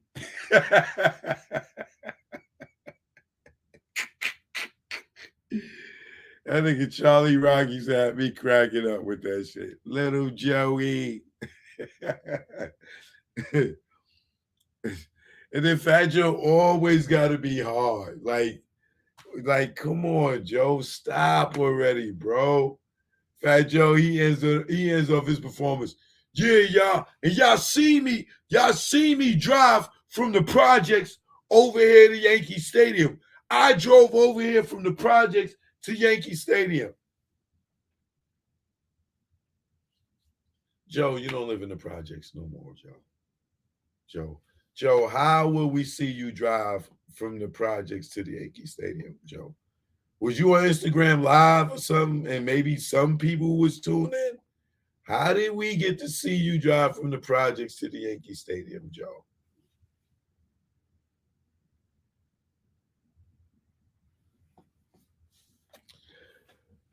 Shout out to all y'all niggas that sold y'all soul. Y'all could not hide it on that stage last night. All you soul-selling ass niggas that went through the door, oh, we seen y'all last night. Y'all could not hide it. Couldn't hide it, huh? Woo! How does it feel to wake up knowing you gave into that shit, bro? Like, how does it feel knowing that you gave into it? Which one did you do? Did you eat the sausage or did you take it? Ugh. You niggas. No integrity. Got to get that bag, huh? That's the only way you're going to get them shows, huh? Become a nigga bitch. Woo! I seen all y'all niggas on that stage. I was the vampire in the crowd with the mirror. Look at this nigga right here with no reflection. Oh, you done gave it up. I seen all y'all on the stage. All y'all on the stage that went through them doors last night, boy.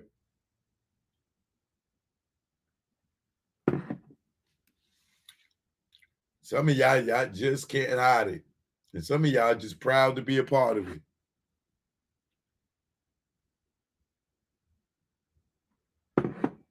I'm just looking at y'all niggas like, how do y'all wake up in the morning and talk shit like y'all the shit, knowing what y'all did?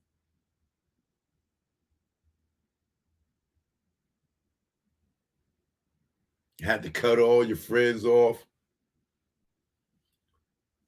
Unless they was down and sucking or get bonked. Had to get rid of all your friends. Only friends that's around you is the ones that's doing the sucking and getting bonked too, or y'all bonking each other. Secret love relationship that's looking like y'all homeboys. Wow.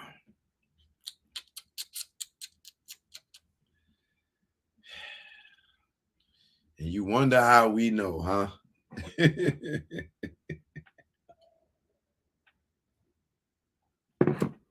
That shit hurt looking in the mirror knowing what you did, right? How do you feel after the act? Do you throw up? Do you cry? Like, what do you do? Do you count the money? Do you go shopping? What do you do? How do you look your wives in the face? Some of you niggas. Some of y'all wives don't care. As long as they get to go shopping, they ain't there to judge because they live in the alternate lifestyle too. They got themselves a little girlfriend. How do you guys really feel that y'all got to get out here and put on 10 chains to feel like the man? Do you know that I walk out the house with no fucking jewelry on and no watch and no earrings and got more confident than y'all niggas with y'all neck problems, wearing all that fake ass shit just to get attention? It don't bother you that I get the same caliber of women than you niggas with all that shit on your neck?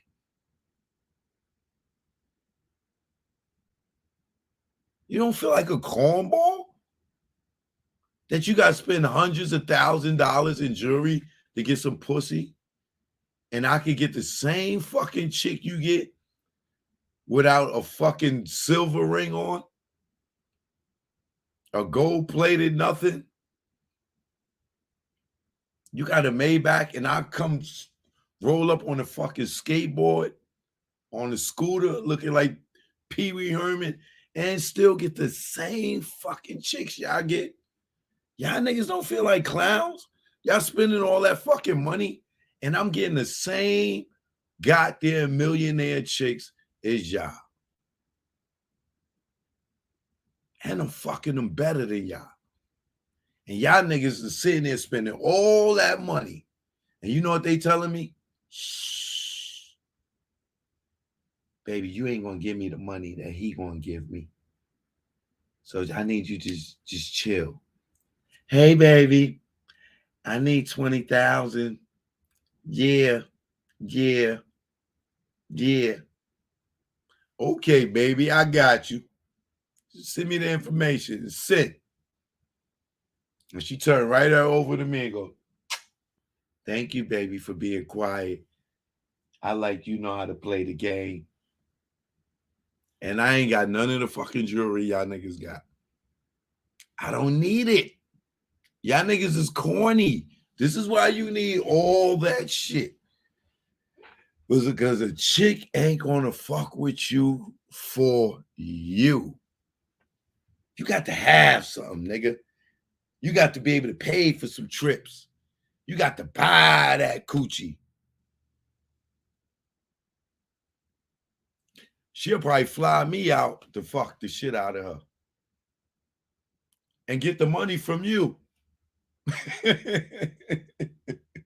Hey, baby, I want to go shopping. Hey, Choke, I just booked your ticket.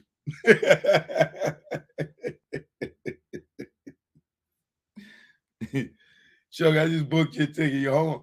Choke, I need some. I want you to see. Baby, I ain't got it. I'm not coming to fly out there. Like, hold on. Let me call my trick nigga. Baby,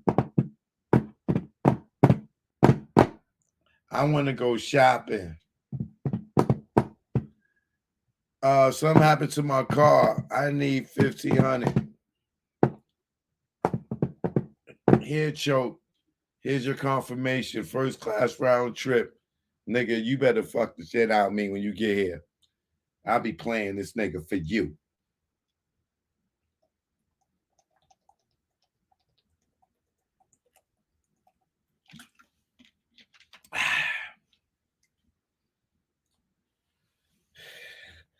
Y'all see these niggas with all the ones you see with all, like, first of all, one chain is enough. When you see a nigga with 10 chains on, with 10 charms, 50 pieces, nigga got 3 fucking bracelets on like a bitch. Like, what man wears all these motherfucking bracelets, bro? Charms, Pandoras, fucking, like, what the fuck? Anklets. Like, they got to get y'all women attention with some shit. And a lot of y'all walk right up to 2 niggas. This nigga got all the jewelry on. His man ain't got on nothing. The nigga that ain't got on nothing is the nigga with all the money and all the real shit, right? The girl will ignore the nigga with nothing and go run right up in the face of the nigga with 100 chains on. Every time. And he think he getting all the chicks because he cute. No, nigga, you the trick. Because being that you got all the chains on and everything, she's going to want to talk to you. Why? Why? Because as soon as you give her some ass, she give you some ass, nigga, she calling you with all her fucking problems. All her bills. Oh, every time she get fucking hungry and she want to eat high-end food, you the nigga she call. Trick ass nigga with all the, because you need materialism to pull a beautiful woman. And only prostitutes, for the most part, or those women that act as prostitutes, should I say, only go for y'all type of niggas. Because they only chasing paper. So you got to look like money for the gold digger bitch. The gold digger bitch ain't fucking with the nigga that don't look like money. This is how they get tricked every time. They'll go for the nigga with all the flash. And the nigga, he ain't got shit because the nigga that got money ain't running around here looking like Floyd Mayweather.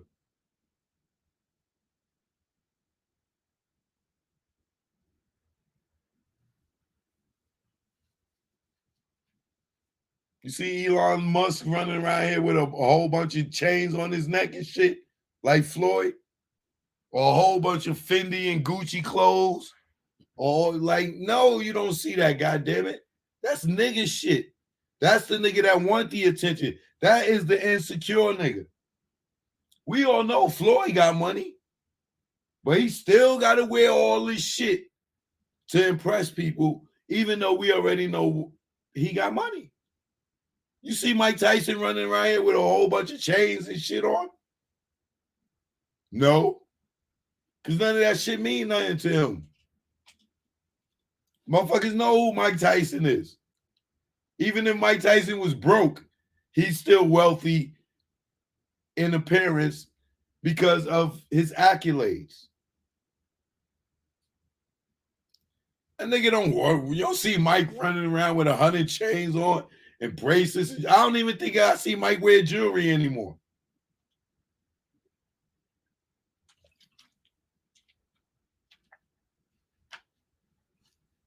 Imagine Michael Jordan walking around with a whole bunch of jewelry on and shit. Why would Mike need to do that? Just on the strength of face value, you see Michael Jordan, you're like, oh shit. Now imagine Mike with a whole gang of jewelry on. And like, it's like, oh, this nigga Mike doing too much. Nigga, you already Mike. You ain't got to be wearing all this jewelry and all this shit. That is for the insecure man. Trust me. Any motherfucker out here that you see that got to wear all that jewelry, them niggas, they got to show women they got money. They don't have no conversation for women. This is their conversation. Fucking big ass earrings like bitches and shit. A bunch of ear chains on, bunch of bracelets like bitches.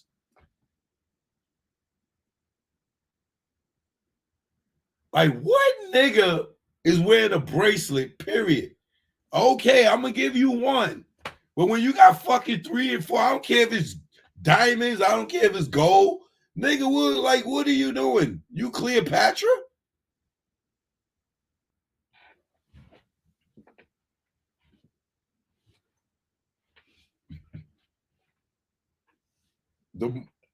If you not Slick Rick,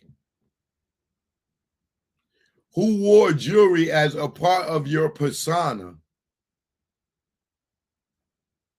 because anybody with more than 2-3 chains on their neck, you're imitating Slick Rick. Slick Rick was the first person to do it. Everybody know it. That was his image. That was his shit. The ruler, being the king, wearing all the jewelry, this, that, and the other. I'm talking hip hop. I'm not talking Mr. T. I'm talking hip hop. And even when Mr. T was doing it, Slick Rick was already doing it. What year the A-Team came out? What year did Slick Rick come out? Come on, stop it. Know your history. Know your history. We talking hip hop here. We're talking hip hop. Niggas always want to move the goalposts. Nah, Mr. T.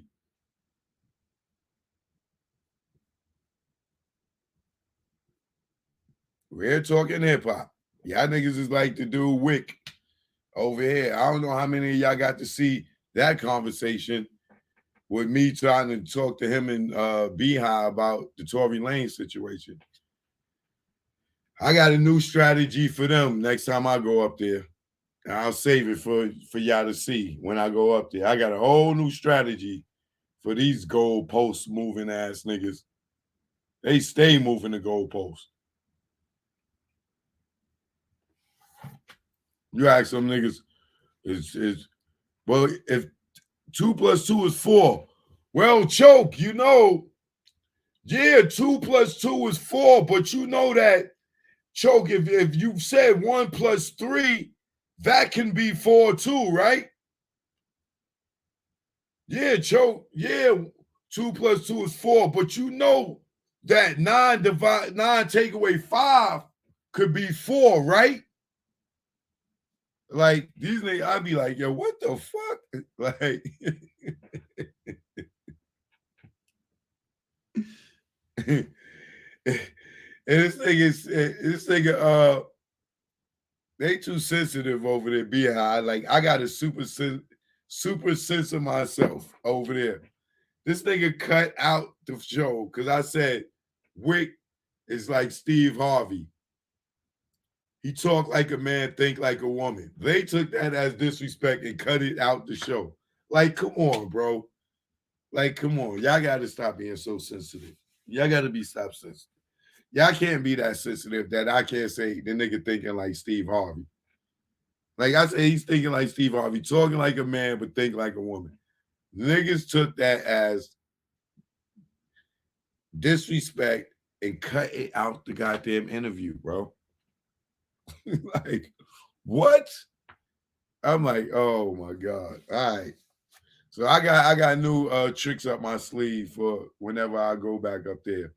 But we the great debate. That's our us three, when we get together, that's what we call it. The great debate. Us three. But when I go over there, I can't be choke no joke. I gotta be censored. Cause as soon as I said something about Jay-Z, and he's like, oh, joke, hey, you can't talk about that about Jay-Z over here. So yeah, you know, y'all see me with them. I'm gonna be more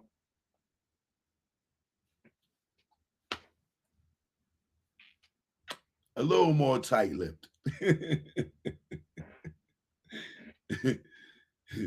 Hey, Joe, you can't talk about Jay-Z over there. Yo, I'm so sick of people sucking Jay-Z off, yo. It is so goddamn exhausting. It's so exhausting, bro. Oh my God, it's so exhausting. Like, that's probably the reason why wasn't Philly at the Hip Hop 50, y'all? I'm tired, yo. Look, I'm from New York, but Philly is like the sixth borough to New York City, man.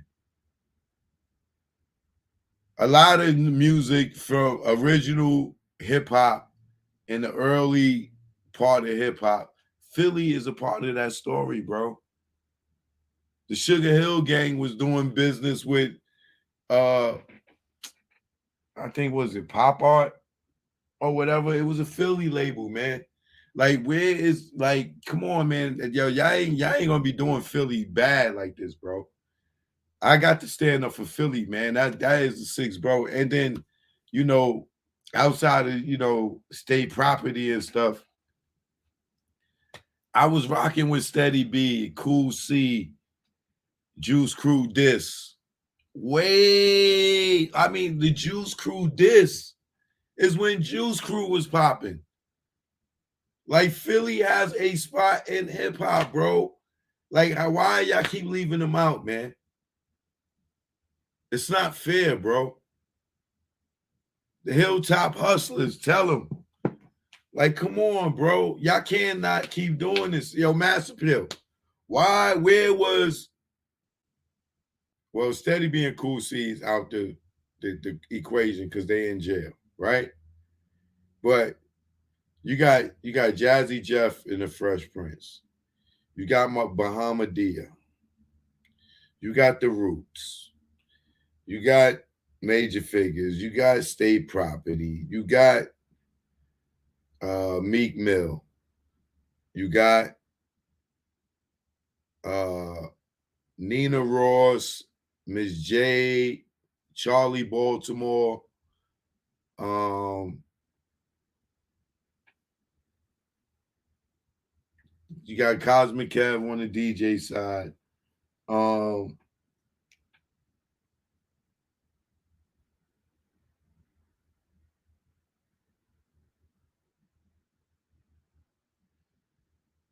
Schoolie D, the Youngsters.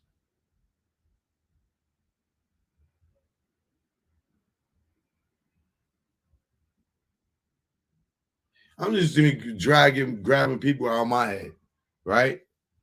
DJ Cash Money, MC Marvelous. Yeah. Eve, 3 times dope, right?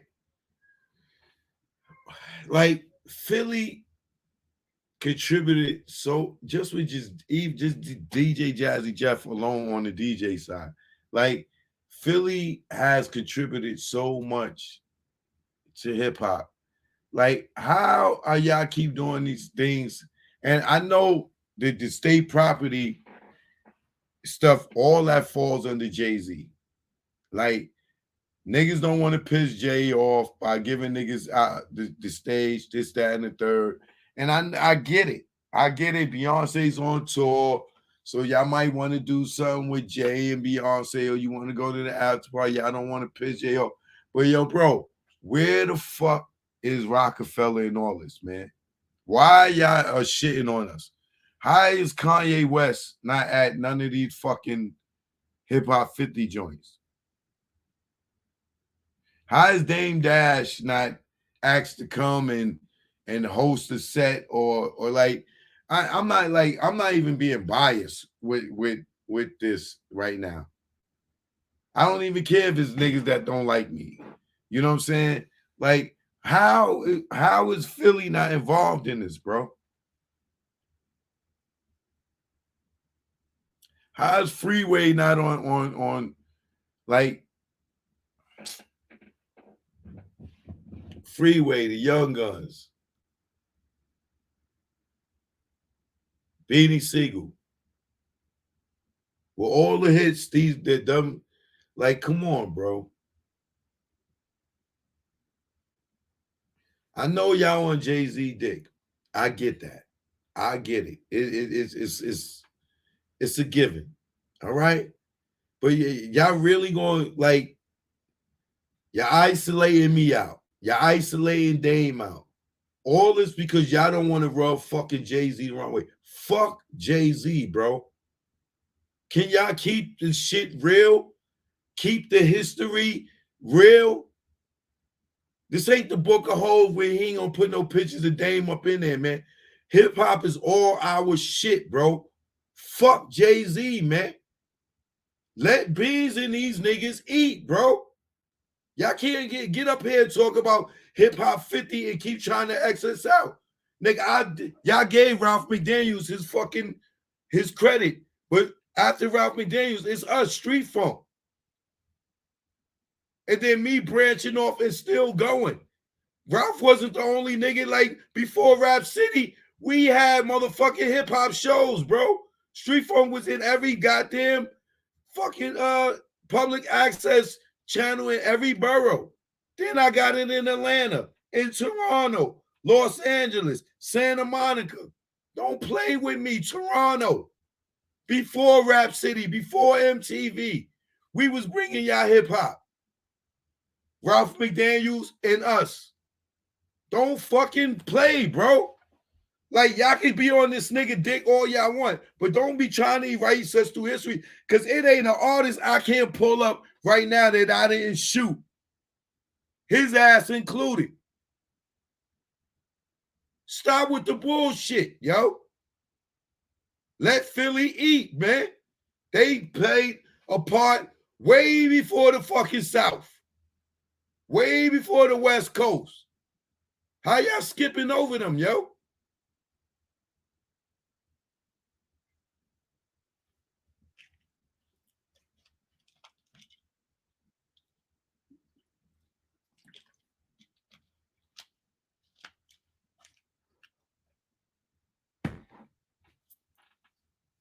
Shit is sucker shit, yo.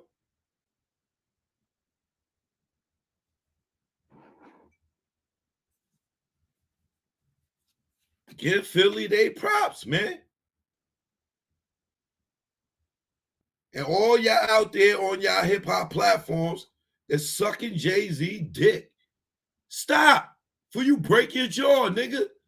You're gonna get lockjaw. Stop with this shit already, man. That nigga put his pants on just like y'all, with two fucking legs, one at a time.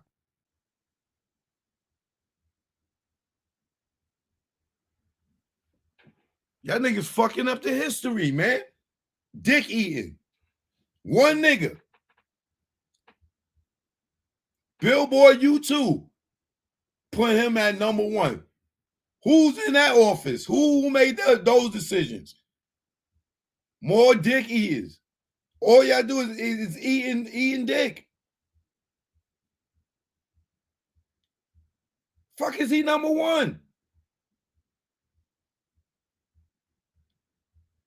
This nigga ain't dropped an album in 5 years, 6 years, 7 years. How you, like, get out of here with the bullshit, man.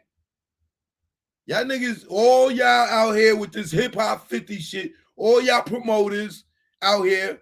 And I know everybody got to go through Live Nation. So you go through Live Nation, you got to deal with the corporate motherfuckers up there that's sucking him off.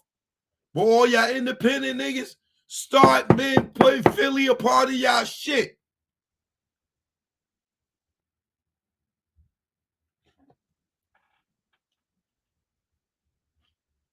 Do your research.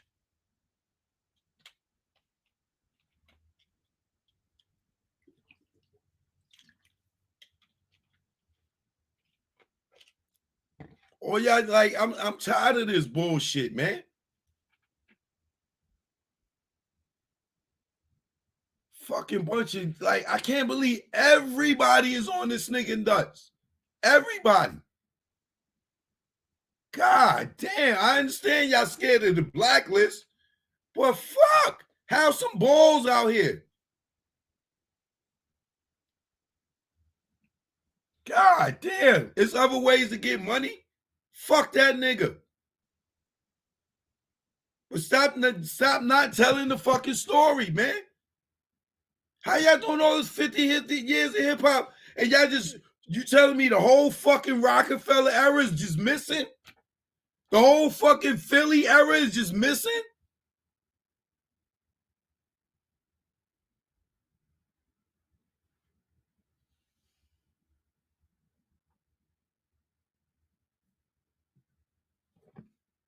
Fucking everybody want to smell Beyonce fucking gum. Just want to be in her face. What kind of gum you chewing, B? Like, y'all niggas just want to, like, what do you want to do? Like, y'all want to be bitches like the whole way he got to die for y'all niggas to start wanting to give niggas props? Y'all that scared? God damn. I can't believe nobody from Rockefeller got to live on that shit, and Cam don't count.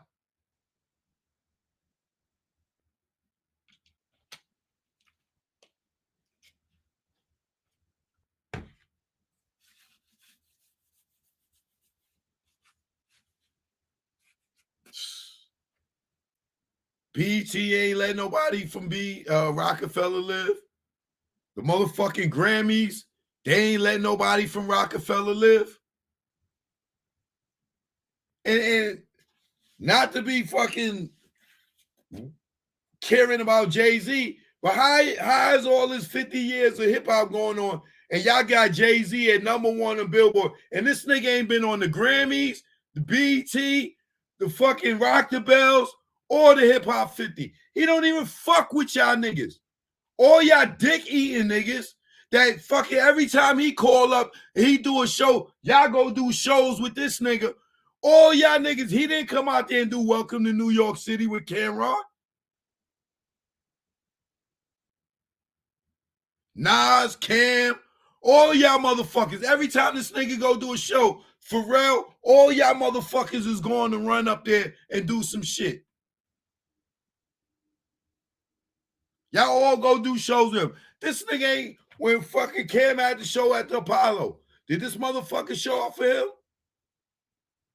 Nas, stupid ass. Keep doing songs with this nigga. Did he come up and show up for Nas at his shit?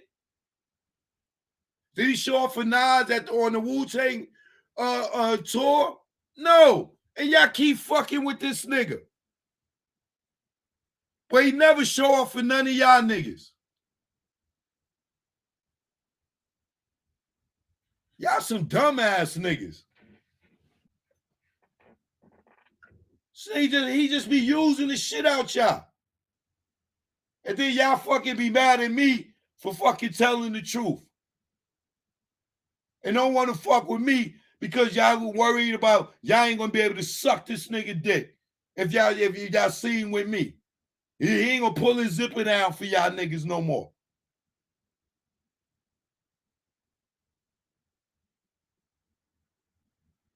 We went through a whole pre-year of Hip Hop 50 shit, and Rockefeller is X'd out of this shit because all y'all niggas got Jay-Z dick in y'all mouth.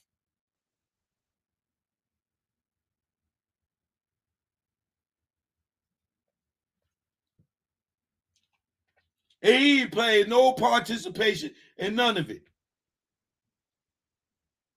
As soon as he ready to do a show or do a concert or do a tour, watch all these fucking niggas he shitted on jump right back on board. All of them. Watch. One phone call. Oh, Jay want us to do something, yo. Jay want us to do something, yo. Niggas don't, it said to I yo, man, fuck you, nigga. All these niggas will jump right up and get in formation like they Beyonce. Watch.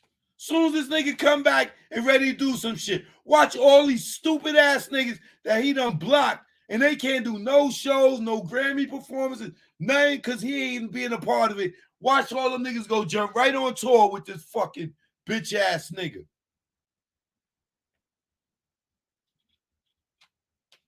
This nigga don't never show up for none of them niggas. None of them. Stupid ass, nut eating ass niggas. Every time he do a show, niggas go show up. We see these niggas do all these shows. He can't even come together. Yo, the Grammys is doing some shit. You know Questlove and them niggas ain't gonna tell Jay-Z no. What? Jay-Z can eat shit in a bowl and put a spoon in that bitch and say, eat it. All them niggas is gonna be fighting over that spoon. Niggas will kill each other for that spoon.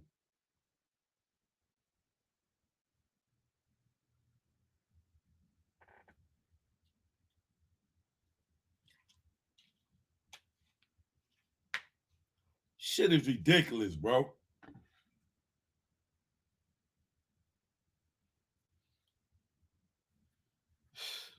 A whole show, yo. A whole 8-hour show, yo.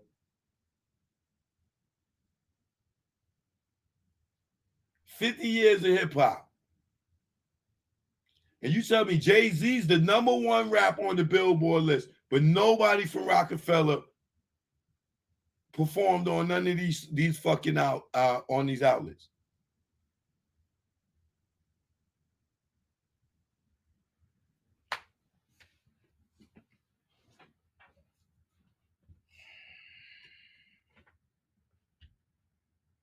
Yeah, I never seen so many niggas. Like, I'm surprised this nigga dick ain't break yet. He got so many niggas standing on him.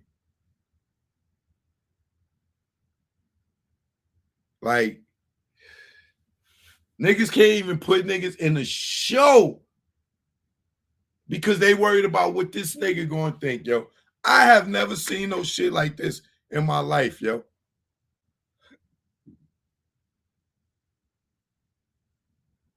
I've seen a lot of niggas ass kissing, bro, over the years in this industry. But the way these niggas kiss Jay-Z ass, bro, that shit is phenomenal. This nigga, yo, he didn't perform at Rock the Bells. He didn't perform at the Grammys. He didn't perform for BET Awards. He didn't perform for the Nas or Master Bill's Hip Hop 50. No, yo, are you like, how are y'all calling him #1, yo?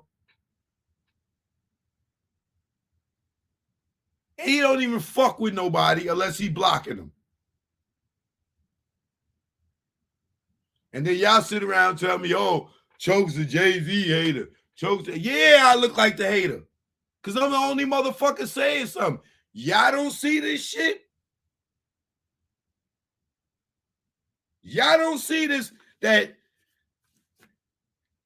me as a Jay-Z fan of his music, how the fuck one of my favorite rappers ain't involved in none of this hip-hop 50 shit, and y'all saying he's #1?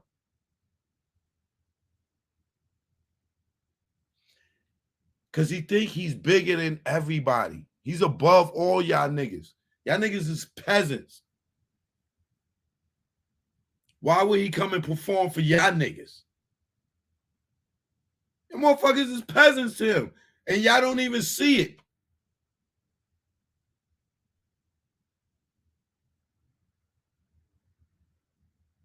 And anybody that was affiliated with him, if they say, oh, yo, we should have state property come out, oh, nah, man, Jay might feel away. You know what I'm saying? Yo, you think we should ask Jay? Like who gives a fuck what Jay-Z believes? You know what I'm saying? Who cares what he thinks?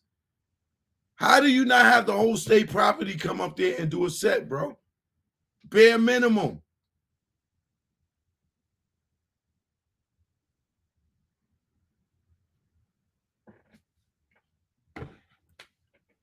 Yo, y'all some weak ass niggas in this entertainment industry. I have never seen like grown men idolize. Yo, you ever see this nigga at a show backstage when these niggas run into Jay-Z? This nigga Jay-Z be saying the corniest shit to niggas. He seen Rakim and he was like, yo, thanks for what you did for the culture. Thanks what you did for the culture. Who the fuck talk to niggas like that? Yo, thanks what you did for the culture. You ever seen that? Like, thanks what you did for the culture. Man, get out of here with that Hollywood shit. You might as well say, nigga, we need to do lunch one day. Yo, thanks what you did for the culture. I seen him brush Buster off. Like, he be playing y'all niggas like sons, bro. Playing y'all like sons, man. I'm so fucking pissed off. Like, yo, man. I just don't understand it, bro. I swear to God, I don't understand it, man. As much work as I put in this hip-hop shit, I got to deal with niggas that is fucking sitting there idolizing a fucking grimy nigga out of all people.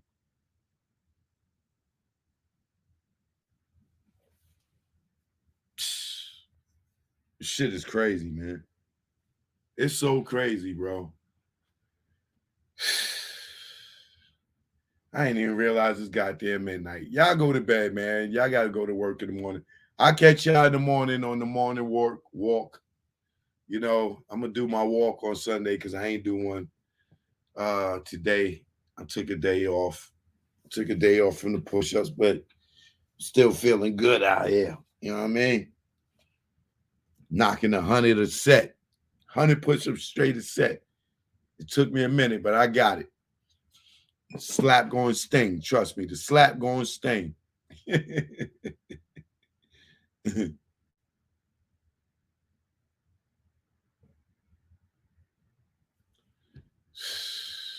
I don't know, man. I hope y'all dudes try to man up. Become your own man and stop being Jigga's bitch. All right? Show no show. Stay there. If you're new to the channel, please subscribe. If you're new to the channel, please subscribe. All right? That's all I ask. All right? But outside of that, Nas, good show. Master Pill, good job. LL, Rock the Bells, Claudia, Melanie Massey, everybody over there, good job. All right? But come on, act like y'all know Philly was a part of hip-hop, all right? Stop with the bullshit. Y'all stop, and all y'all other people out there is trying to get Beyonce tickets. Get off Jay-Z nuts. You know, keep it true. Don't water down the history of hip-hop being on Jay-Z dick, all right? Thank you. Don't follow those cats. The niggas that be on the gram, tell Bobo what they doing. Choke, no joke. You know what it is. Yo, y'all niggas with a stay DL. Down low. Stop flossing, man. You just want them to just come and get you. Learn from our mistakes, man. That's what this is about. Learn from mistakes. Choke, no joke. Let's go. You already know. Make it low. Let's go. My aim was enlightened. Drop jewels on you. You thinking I'm jealous? I ain't got cheddar like you. I'm the dude to a game. You got school. Was a local cat snatcher when I made moves. I'm paranoid and preaching. You was sleeping. Knew you was sneak thief and couldn't see us beefing. Learn from mistake. Don't show I got cake. Impress a nigga to rob me. Bitch, seal my fate. Get knocked by the feds. Lay up 4 by 8. Ass so busy flossing, ain't thinking about Jake. Loose, yapping, they ain't wiretapping. Videotaping, your ways in action. Front like times hard, 2-door garage. Ice like Liberage with no damn jaw. Without a reasonable doubt, you think you Jay-Z with your platinum jewelry. He got a job. years with 4 degrees. Laughing cause I'm broke on the streets. Stay DL, BDL is out. You ain't DL when your name ring bells. Stay DL, BDL is out. You ain't DL when your name ring bells. Stay DL, BDL is out. You ain't DL when your name ring bells. Shh, let's go. For beef, we not dolo. For cash, you go solo. Thought I was your man, shot me down like Manolo. Thought I was your partner when you played me was whack. No niggas dust that I wouldn't flip like that. What gives? See your man struggle while you live? That's some shit. Struggling, give you the kicks. Used to stick for gooses. Warm when we pump deuces. Break night in the jacks, trying to see millions like Brewster. You don't act like you used to. I'm the dude. When niggas was friends, like yo, Joe, come through. I wet you like McLean for those who claim to be pain. The game of death, that's what you get with got game. Ill with automatics, we're never static. You carry at niggas, put one in your cabbage. Fear, don't have it, you fill me with laughter. In OGSC, then I'm original gun clapper. Like Dan get dapper, see a mill be Casper. Like Dre the doctor, the math from after. Stay DL, BDL is out. You ain't DL when your name ring bells. Stay DL, BDL is out. You ain't DL when your name ring bells. Stay DL, BDL is out. You ain't DL when your name ring bells. Nigga, y'all loud, louder than the weed, nigga. Thinking with your pockets, caught the ice locket. She somewhere in Houston, you blew like a rocket. Her seed was bait, through the line she caught it. Gave her all that loot, she couldn't afford it. Frontin' to them bitches, y'all feeling him. Blue puff in your face, daddy, all about Benjamin. Remember me, I'm your friend to the end. Like Chucky, used to slay bitches like Buffy. Thinking why they cuff me, think of the luxuries you had. In the cell with other willies, you brag. I push the big Benz with 20-year trims. When in the club, Chris for all my men. Sitting across the bar, what's up, star? Back to reality, you back in bars. You chose not to listen, had the H-class glisten. Knew the rules of the game, played yourself out position. Stay DL, BDL is out. You ain't DL when your name ring bells. Stay DL, BDL is out. You ain't DL when your name ring bells. Stay DL, BDL is out. You ain't DL when your name ring bells. Yo, son, yo. So that's me, yo. I see. You ain't noticed me, yo. I see. All this diamonds and stuff, yo. Stay DL. Don't follow those cats. Choke, don't choke. You already know. Let's go out the gray, go. Now I'm out the game. Feel good, not pitching in the hood. And I really don't think I could go back to selling crack and stashing them packs in my ass. I maintain weekly money the same. And nah, I don't go through them games. Niggas testing my brain with them triple beams filled with change. Pot crack, grams in the drain. Get hit with the fake exchange. Like baking soda flour. After being on Broadway for hours. Getting knocked, being back at start. Niggas testing if I got heart. Pushing me to pop some shots. Just stop the ball before the start. Old lady with the binocs. Give description to cops. Why they try to tear us apart with that good cop, bad cop. I ain't going for the game, he ain't tell you a thing. Your partner's with him, saying the same. You can tighten them cuffs till you see veins. Stop fucking yanking them down. They might fuck you if you ain't sane. And nigga never sniff cocaine. And I don't care what game or part of the area you claim. Brave Scarface, you must be insane. Nigga, Tony fucked the boss Dane. His right hand man, he's slain to get his back blown out the game. Do it on the low, let nobody know. No pillow talk to home. And if he step on your toes, don't bust a blame. Cause everybody will know. Or get out the game. They say that change is good. It's a lot of stress in the hood. And I know if you could, you would. Get out the game, but you stuck in that time. Wet a nigga in public like Shine. For a witness to drop a dime for self-defense. Do or die. Celebs doing time. Mike Vick on the child line. Even Kobe, Jason Williams, Gage, kick like Shinobi. Little Kim for perjury. You know you done fucked up, right? You know you done fucked up, right? Let's go. When it's late night, make sure it's packed tight.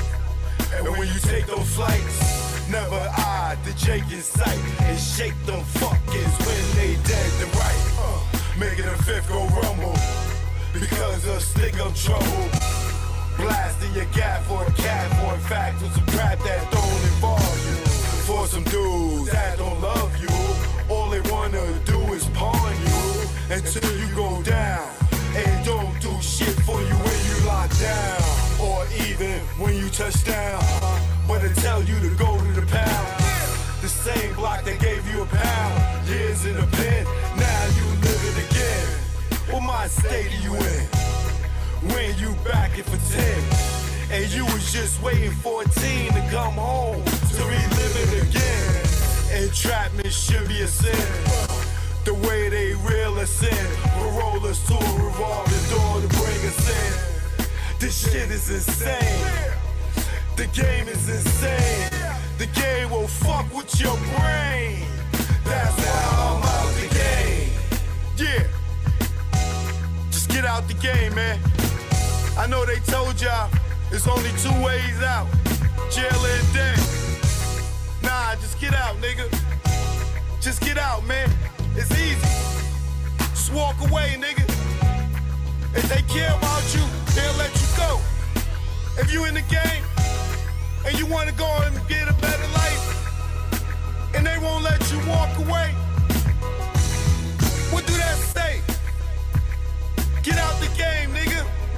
You wanna sleep easy, nigga? Look at these rap niggas, nigga. You wanna be the next rapper? Trapper, clapper, federal indictment rapper, huh? I keep telling y'all niggas, man, get out the game, man. Joke no joke. Grego, you already know. The beast is chemical, baby. That's why I'm out the game.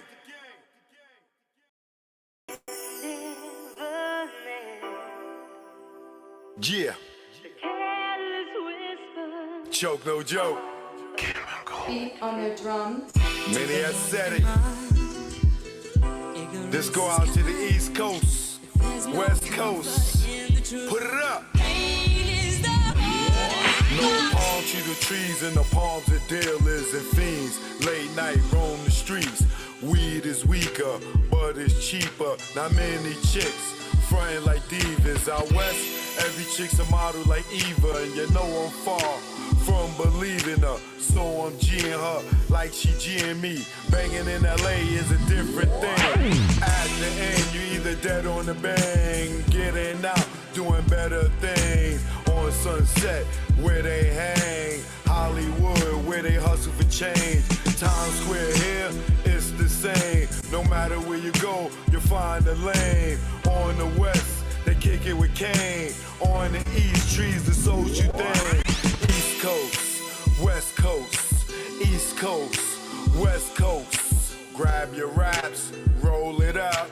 If you rap, West Coast, East Coast, West Coast, East Coast, West Coast. Grab your glasses, take a toast. If you rap, East Coast. When I'm on the west and I'm doing my thing, don't offer me coke or your nose I bang. Friends don't offer other deadly things. Thanks for the hospitality, we'll still hang. I won't judge you, leave me as I came. On the road to success, top of the game. Eat all the finer things in the food chain. Teach my kids to do the same. Whether East Coast, West Coast, East Coast, West Coast. Grab your raps, roll it up. If you rap, West Coast, East Coast, West Coast, East Coast, West Coast. Grab your glasses, take a toast. If you rap, East Coast. Gotta love life, they offer wonderful things. Being the to travel is a privileged thing. Came back to the east, air wasn't fresh. Streets filled with trash, various people in the eye. It's easy to tell who's upper middle class. Police and racism, same as crash. Back to where they not social, where they less vocal. When they don't know you, be careful, show you around the East Coast, West Coast, East Coast, West Coast. Grab your raps, roll it up. If you rap East Coast, whether East Coast, West Coast, East Coast, West Coast, pop your bottles and toss the cork. If you rap West Coast, both coasts are known to give you fame. Got paparazzi's playing cameras your way. Got you bobbing and weaving like Cassius Clay. Most thugs turn Muslim in older days. Change their name to Allah they pray. Probably till they decay. This go out to the east and west. For Big and Pac, y'all let's connect. Whether East Coast, West Coast, East Coast, West Coast. Grab your raps, roll it up. If you rap West Coast, whether East Coast, West Coast, East Coast, West Coast. You can't get the West without the ES. So it's manifested that we connect. You know what it is. Choke, no joke. Learn from mistakes, baby. You know what it is. Greg on the track. Rest in peace, baby. Either war, we here now. You know what it is. Choke, no joke. You already know. Y'all know I love that cooch. You know what this is. I love that cooch. Yeah. It's an A thing. Clean cooch. Let's go. Yo, what's up? My nuts when I wake up. Got morning wood and I just bust one. And mahogany, I'm Ron Isley. Between the sheets, she want to ski. And just shout with me with what I thought was pee. She rolled the D and her water broke B. Not pregnant, but baptized me. I'm down for more love, but change the sheet. She said, please, I want more. Next thing I know, mattress dripping the floor from her juices. Oral having stone, head of Corinne and Medusa in one. And when I look in her eyes, between her thighs, I tell you no lie, ain't shit won't buy. I rob and take it for me to taste it. Red Lobster, pussy, biscuit, freshly baked. Eat that coochie all night. She sprayed my face like Shook Sprite. I love her. I eat her coochie all night. She sprayed my face like Shook Sprite. I love her. Joke out here in DR. My man Delvin, see him? Yeah. In Dominican Republic. Alright? Yeah. We here. Yeah. Joke, no joke. Primo, you ain't want to give me no beat, so I'm stealing one. Take it personal. You know you my guy, Primo, love you. You gonna give me a beat after this one. I never thought that you would crab me, go against me, and backstab me. Third eye is strong, word is bond. Put you on the fakes, and now you won.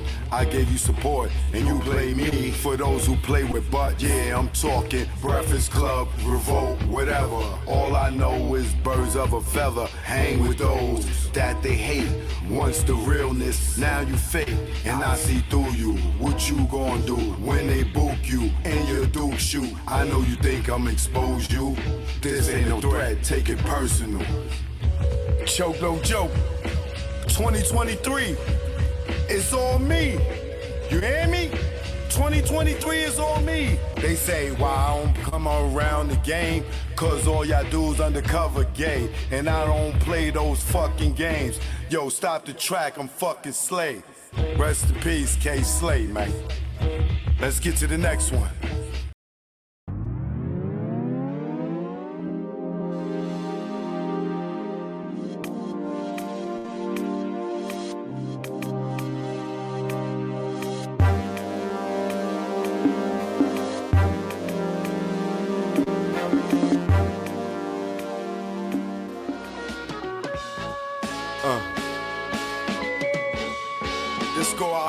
PJs around the world. Either war. Nah, way back. Sound Back. niggas and guns. Yeah. Let's go. Choke, no joke. It's all the projects in the world. You ever been to a project barbecue? Yes, I have. Played the half. Extra hours for more cash. To go half on that cognac. Get to the block cause it get packed. Little babies, adults or crack. We feed them too, we don't pump like that. Plus it's like us, giving back. And they sales is the reason why we got so many packs of chicken. The hood not missing. Muslim said don't put pork on chicken. They got on Al about that, they thought he didn't listen. He was a bit touched from them government missions. But they forget that when they bite that chicken, this is when the players get knocked, cause it's hot out. The sexy show out, glowing with the back glass on the mouth. She see you with the next chick, then she them out. Hustlers them out, just for nothing. Bustin' for attention, just dumbin'. Cause we know y'all ain't bustin' nothing. You ever been to a project barbecue? Kiss sprinklers, deep thinkers, playing chess, hot heads on your left, blowing gas. My Puerto Ricans playing handball, Miguel and Heck on the court. Niggas wanna be like Mike. Life's a box of chocolates, you're riding the pipe, playing the bench. Kids on the fence, watch your po-po, chase Prince. Don't dismiss your brethren for dumb shit. Keep it gangster, no shit where you live. 12-1 right up in your crib. You never been nowhere, where else could you live? What's that? That's Gangsta Boo coming through, throwing it up, fucking his muffler up, scraping the concrete with Willie so sweet. He got escorted by the chief of police from 233rd Laconia to Gun Hill Road. Got knocked, didn't tell like Joe. Very. Okay. Choke, no joke. You know what it is. Yo, y'all niggas better stay DL. Down low. Stop flossing, man. You just want them to just come and get you? Learn from our mistakes, man. That's what this is about. Learn from mistakes. Choke, no joke. Let's go. You already know. Make it low, let's go. My aim was enlightened, drop jewels on you. You thinking I'm jealous, I ain't got cheddar like you. I'm the dude to a game, you got school.